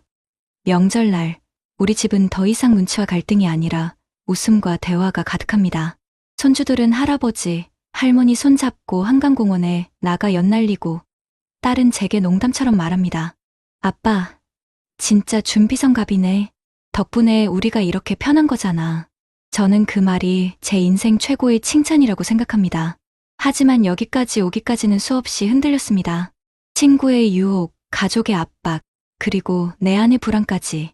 그럼에도 지켜낸 건 안정이었습니다. 주름진 내 손등은 더 이상 부끄러운 상처의 기록이 아니라 지혜로운 선택의 증거가 되어 있었습니다. 2023년 겨울, 제게도 또 한 번의 시험대가 찾아왔습니다. 갑작스러운 허리디스크 악화로 2달 가까이 침대에 누워 지내야 했습니다. 움직이지 못하니 마음은 불안했고 이제 진짜 끝인가 하는 두려움이 몰려왔습니다. 하지만 놀라운 건 그 순간에도 생활이 크게 흔들리지 않았다는 사실이었습니다. 국민연금, 퇴직연금, 개인연금이 매달 꼬박꼬박 들어왔고 의료비는 실손보험으로 상당 부분 충당됐습니다. 아내는 영호 씨, 당신이 평생 준비한 덕분에 우리가 이렇게 버틸 수 있는 거예요 라고 제 손을 잡아주었습니다. 침대에 누운 채 그 말을 듣는 순간 저는 오히려 마음이 편안해졌습니다. 제가 퇴직 후 내린 작은 결정들이 얼마나 큰 힘을 발휘하는지 뼈저리게 느낀 건 그때였습니다. 주변 친구들 중에는 아프면 곧바로 생활비가 막히는 경우가 많았습니다. 병원비 때문에 카드빚을 지거나 자식에게 손을 벌리다 갈등이 생기는 경우도 흔했습니다. 하지만 저는 다르다는 걸 깨달았습니다. 준비한 만큼 삶이 지켜진다는 단순한 진리를 몸으로 배운 순간이었습니다. 그리고 그 겨울, 제 가족의 명절 풍경도 달라졌습니다. 예전 같으면 제사상 차리느라 부엌에서 허리까지 굽혀 일했을 아내가 이번에는 소파에 앉아 손주와 웃고 있었습니다. 음식은 간소하게 준비했고 부족하면 근처 식당에서 포장해와 함께 나눴습니다. 그런데도 조상님께 절을 올리는 분위기는 전혀 흐트러지지 않았습니다. 오히려 서로 웃고 대화하는 시간이 훨씬 길어졌습니다. 딸은 말했습니다. 아빠, 우리가 명절을 두려워하지 않게 된 건 아빠가 우리 가정을 바꿔놨기 때문이에요. 절정의 순간은 퇴직 후 3번째 맞은 추석에 찾아왔습니다. 작은 형 부부가 경제 문제로 크게 다퉜다는 소식이 들려왔습니다. 상가 투자에 실패의 빚이 불어나고 결국 이혼까지 갔다는 이야기였습니다. 그날 저녁 작은 형이 술에 취해 제 집 앞에 찾아왔습니다. 형, 난 왜 이렇게 됐을까? 형은 어떻게 그렇게 버티는 거야? 그가 울먹이며 묻는 모습을 보며 저는 지난 세월 제 선택이 옳았음을 다시금 확인했습니다. 저는 그에게 말했습니다. 나는 크게 번 건 없지만 크게 잃지도 않았어. 욕심을 줄이고 안정적인 길을 택했지. 늦지 않았어. 지금이라도 다시 시작하면 돼. 작은 형은 한참을 울다 돌아갔습니다. 그날 밤, 제 손등의 주름이 유난히 따뜻하게 느껴졌습니다. 그건 단순히 제 삶만을 지킨 것이 아니라 가족들에게 길을 보여주는 표시 같았습니다. 2025년 오늘, 제 하루는 소박하지만 단단합니다. 아침엔 아내와 함께 동네 공원을 산책하고, 점심에는 소일거리 삼아 노인복지관에서 회계봉사를 합니다. 저녁이 되면 딸과 손주가 찾아와 함께 밥을 먹습니다. 텔레비전 뉴스에서 은퇴자들의 절반 이상이 생활비 부족으로 힘들다는 기사가 흘러나올 때 저는 가슴이 먹먹해집니다. 왜냐하면 저 역시 준비하지 않았다면 지금 그 통계 속 한 사람이 되어 있었을 테니까요. 저는 더 이상 명절을 두려워하지 않습니다. 가족이 모이면 갈등 대신 대화가 있고 술잔 대신 웃음이 오갑니다. 조상님께 절을 올릴 때도 떳떳합니다. 제가 평생 준비하며 살아왔습니다. 덕분에 제 가족은 오늘도 웃으며 모였습니다. 그렇게 속으로 고백할 수 있으니까요. 여러분, 제 이야기는 특별한 영웅담이 아닙니다. 그냥 평범한 직장인이 욕심을 줄이고 미리 준비한 결과일 뿐입니다. 하지만 그 평범한 선택이 저를 지옥과 천국의 갈림길에서 전혀 다른 길로 이끌었습니다. 혹시 지금도 불안하지 않으신가요? 혹시 내가 준비를 너무 늦게 시작한 건 아닐까 하고 걱정하고 계시진 않나요? 저는 감히 말씀드릴 수 있습니다. 준비는 늦더라도 결코 헛되지 않습니다. 욕심을 버리고 작은 것부터 시작한다면 반드시 길은 열립니다.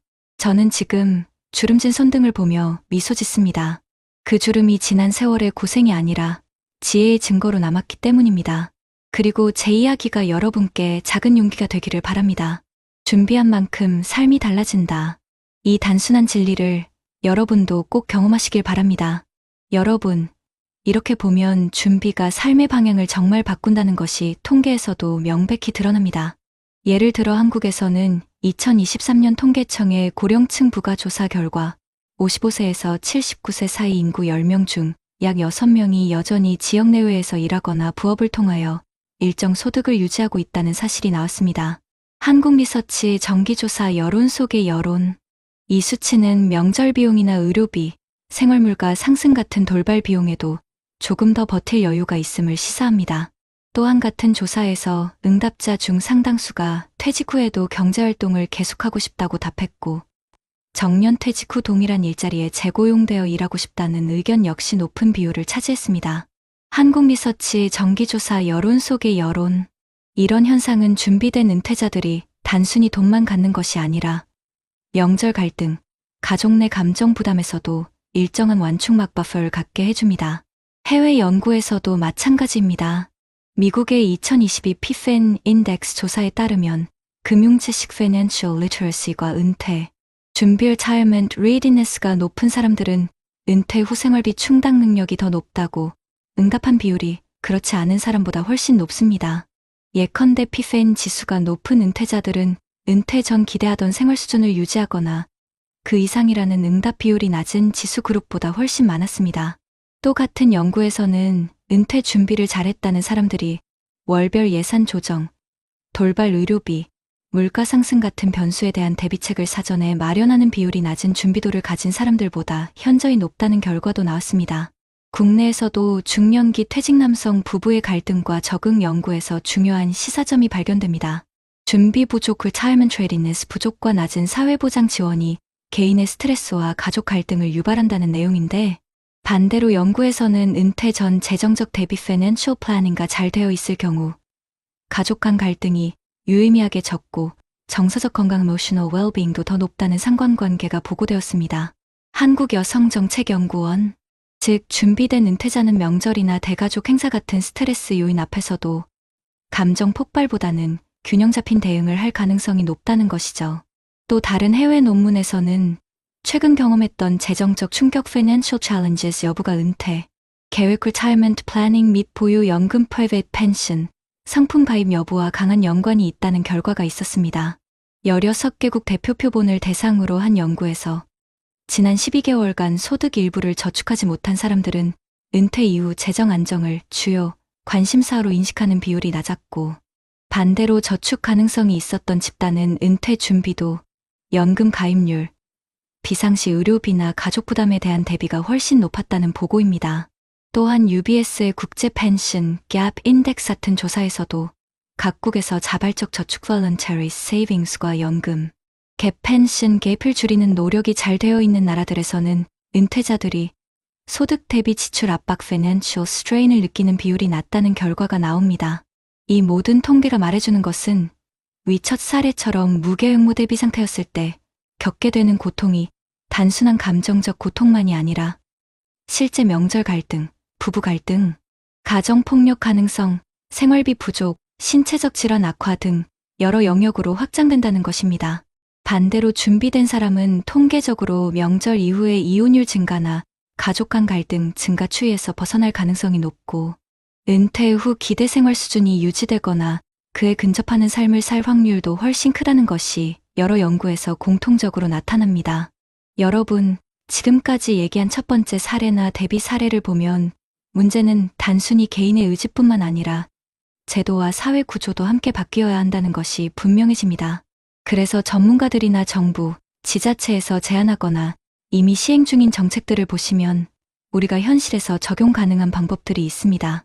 우선 국내에서는 많은 지자체들이 노후 준비 지원 사업 같은 프로그램을 운영하고 있는데, 예를 들어 서울시나 경기도 일부 시군에서는 퇴직자 재취업 및 재능 기부 센터를 통해 은퇴 전후의 교육을 제공하고, 연금 및 재정 설계 상담, 건강심리 돌봄 프로그램을 함께 제공함으로써 은퇴 후 삶의 불확실성을 줄이는 데 도움을 주고 있습니다. 또한 정부 차원에서도 국민연금공단이 노후준비 자기주도 프로그램을 운영 중이며, 이 프로그램은 은퇴자 또는 예비 은퇴자를 대상으로 연금 수령 시기 조정, 절세 전략, 투자 상품 분산 등 재정 계획을 세울 수 있게 돕습니다. 이와 같이 공공기관이 재정 설계와 노후 준비에 대한 정보와 지원을 미리 제공해주면 개인이 불필요한 손해를 미연에 방지할 수 있는 거죠. 그리고 지자체 정책 중에서는 장안구나 북구 등 일부 지방자치단체에서 명절 가사 부담 경감 지원 사업을 시범 운영한 곳들이 있습니다. 예컨대 명절 연휴 전후로 가사 도우미 지원 쿠폰을 제공하거나 지역복지관을 통해 명절 음식 만들기 워크숍을 열어서 여러 가구가 나누어 상차림을 준비하게 함으로써 한 사람에게 과도한 부담이 쏠리지 않도록 조정하는 정책이 있고, 또 명절 스트레스 케어 프로그램으로 상담사나 심리 전문가가 참선, 명상, 휴식 워크숍 등을 제공하여 감정 갈등이 폭발하는 것을 미리 완화시키는 시도도 있습니다. 해외에서도 우리나라와 유사한 문화적 가족적 명절 전후 갈등과 은퇴 준비, 미비 문제를 해결하기 위해 효과적인 제도들을 시행하고 있는데요.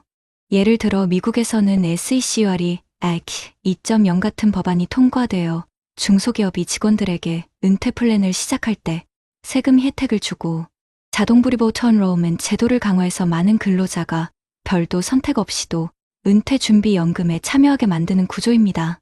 이 제도로 인해 은퇴 연금 가입률이 크게 늘었고, 은퇴 이후 생활비 부족으로 겪는 스트레스가 줄어들었다는 분석도 나왔습니다. 또한 유럽 일부 국가들, 예컨대 스웨덴이나 네덜란드에서는 퇴직 전 사회복지 교육과 은퇴 후 연계 커뮤니티 센터 제공을 통해 은퇴자들이 명절이나 가족 행사에서 소외감을 느끼거나 역할 갈등로 컨플릭트를 겪지 않도록 사전에 준비시키는 프로그램이 활성화되어 있습니다. 이런 나라들에서는 연금 수령 조건, 의료비 보장, 주거 지원 등이 비교적 안정적으로 마련되어 있어서 명절 가족 간 갈등 문제가 은퇴자에게 큰 부담으로 작용하지 않는 경우가 많습니다. 이런 정책 및 전문가 의견들을 들었을 때 해결책으로 생각해 볼 수 있는 것들은 다음과 같습니다. 한국 정부 및 지자체 차원에서 은퇴 전 재정교육 및 심리, 돌봄 서비스를 확대하고, 은퇴자 또는 예비 은퇴자들이 명절 가사 부담을 나눌 수 있는 커뮤니티 기반의 지원 사업을 의무적으로 마련하는 것, 또한 자동연금 불입 제도를 확대하여 근로자가 따로 선택하지 않아도 은퇴 준비가 체계적으로 시작되도록 하는 법적 기반을 강화하는 것 등이죠. 이런 정책이 제대로 작동하면 첫 번째 사례처럼 명절 한 번에 삶이 무너지는 일은 훨씬 줄어들 겁니다. 여러분도 이 영상 보시면서 내 지역에는 이런 제도가 있나? 내가 받을 수 있는 지원은 무엇인지 한 번쯤 확인해 보셨으면 좋겠습니다. 낡은 만년필 한 자루가 말했습니다. 오늘도 기록하라. 잃은 것을 세지 말고 남은 것을 세어라. 그리고 혼자가 아닌 길 위에서 다시 말을 걸어라. 여러분, 오늘 이야기 속 첫 번째 주인공을 기억하시나요? 평생을 중소기업 인사팀장으로 살아오며 바르고 성실하게 일해온 최민준 씨. 그러나 그는 명절의 고독과 노후 자산관리의 불안 속에서 다정한 말 한마디에 흔들려 전 재산을 잃었습니다. 그의 손끝에 남은 것은 반질반질해진 만년필뿐이었죠. 너무 늦게 깨달은 외로움의 대가였습니다. 반대로 두 번째 주인공은 달랐습니다. 퇴직 후에도 작은 습관을 지키고 제도가 제공하는 교육과 공동체 모임을 활용하며 사람들과 연결된 삶을 선택했습니다. 같은 세대, 같은 시대를 살았지만 서로 다른 선택이 만들어 낸 노후의 풍경은 극명히 달랐습니다. 한 사람은 텅 빈 집에서 무너졌고 또 한 사람은 작은 경로당 바둑판 앞에서 웃음을 되찾았습니다. 사실 우리의 삶은 매일 작은 갈림길 위에 서 있습니다. 오늘은 그냥 혼자 참을까? 아니면 누군가에게 손을 내밀어 볼까? 그 사소한 선택이 10년 뒤, 20년 뒤 우리의 노후를 완전히 바꾸어 놓습니다. 명절 때마다 반복되는 고립과 불평등 속에 주저앉을 수도 있지만 용기를 내어 나도 힘들다고 말하고 제도가 마련한 문을 두드리는 순간 새로운 길이 열립니다. 외로움에 흔들려 모든 것을 잃은 최민준 씨의 만년필 기록처럼 실패도 우리 삶의 일부일 수 있습니다. 하지만 다른 주인공처럼 남은 시간을 지혜롭게 채워간다면 그 기록은 곧 희망의 증거가 됩니다. 여러분, 지금 곁에 있는 만년필 같은 도구는 무엇인가요? 누군가는 오래된 다이어리일 수 있고 누군가는 매일 함께 걷는 친구의 발걸음일 수도 있습니다. 그것이 바로 우리를 지탱해줄 근정진정의 힘입니다. 오늘 이 영상을 보시는 50대, 60대, 70대 여러분, 이제는 우리도 선택해야 합니다. 외로움에 무너질 것인가? 아니면 작은 연결을 시작해 행복한 노후를 만들어 갈 것인가? 행복한 노후를 맞은 사람들의 공통점은 거창한 재산이 아니라 관계와 준비를 지켜낸 것이었습니다. 통장을 지키고, 몸을 돌보고, 마음을 나누는 것. 그 세 가지를 지켜낸 사람들은 결국 웃음을 되찾았습니다. 반대로 그 세 가지를 놓친 사람들은 아무리 많은 재산이 있어도 외로움과 후회 속에서 무너져 내렸습니다. 오늘의 이야기가 우리에게 전하는 교훈은 단순합니다. 지금이라도 늦지 않았습니다. 혼자가 아니라는 사실을 기억하고 작은 습관을 만들어가는 것. 그것이 바로 우리 모두가 노력해야 할 길입니다. 낡은 만년필이 전하는 한 줄. 오늘도 기록하고 오늘도 누군가에게 말을 건다. 여러분, 우리 모두 그 길 위에서 다시 만나기를 바랍니다.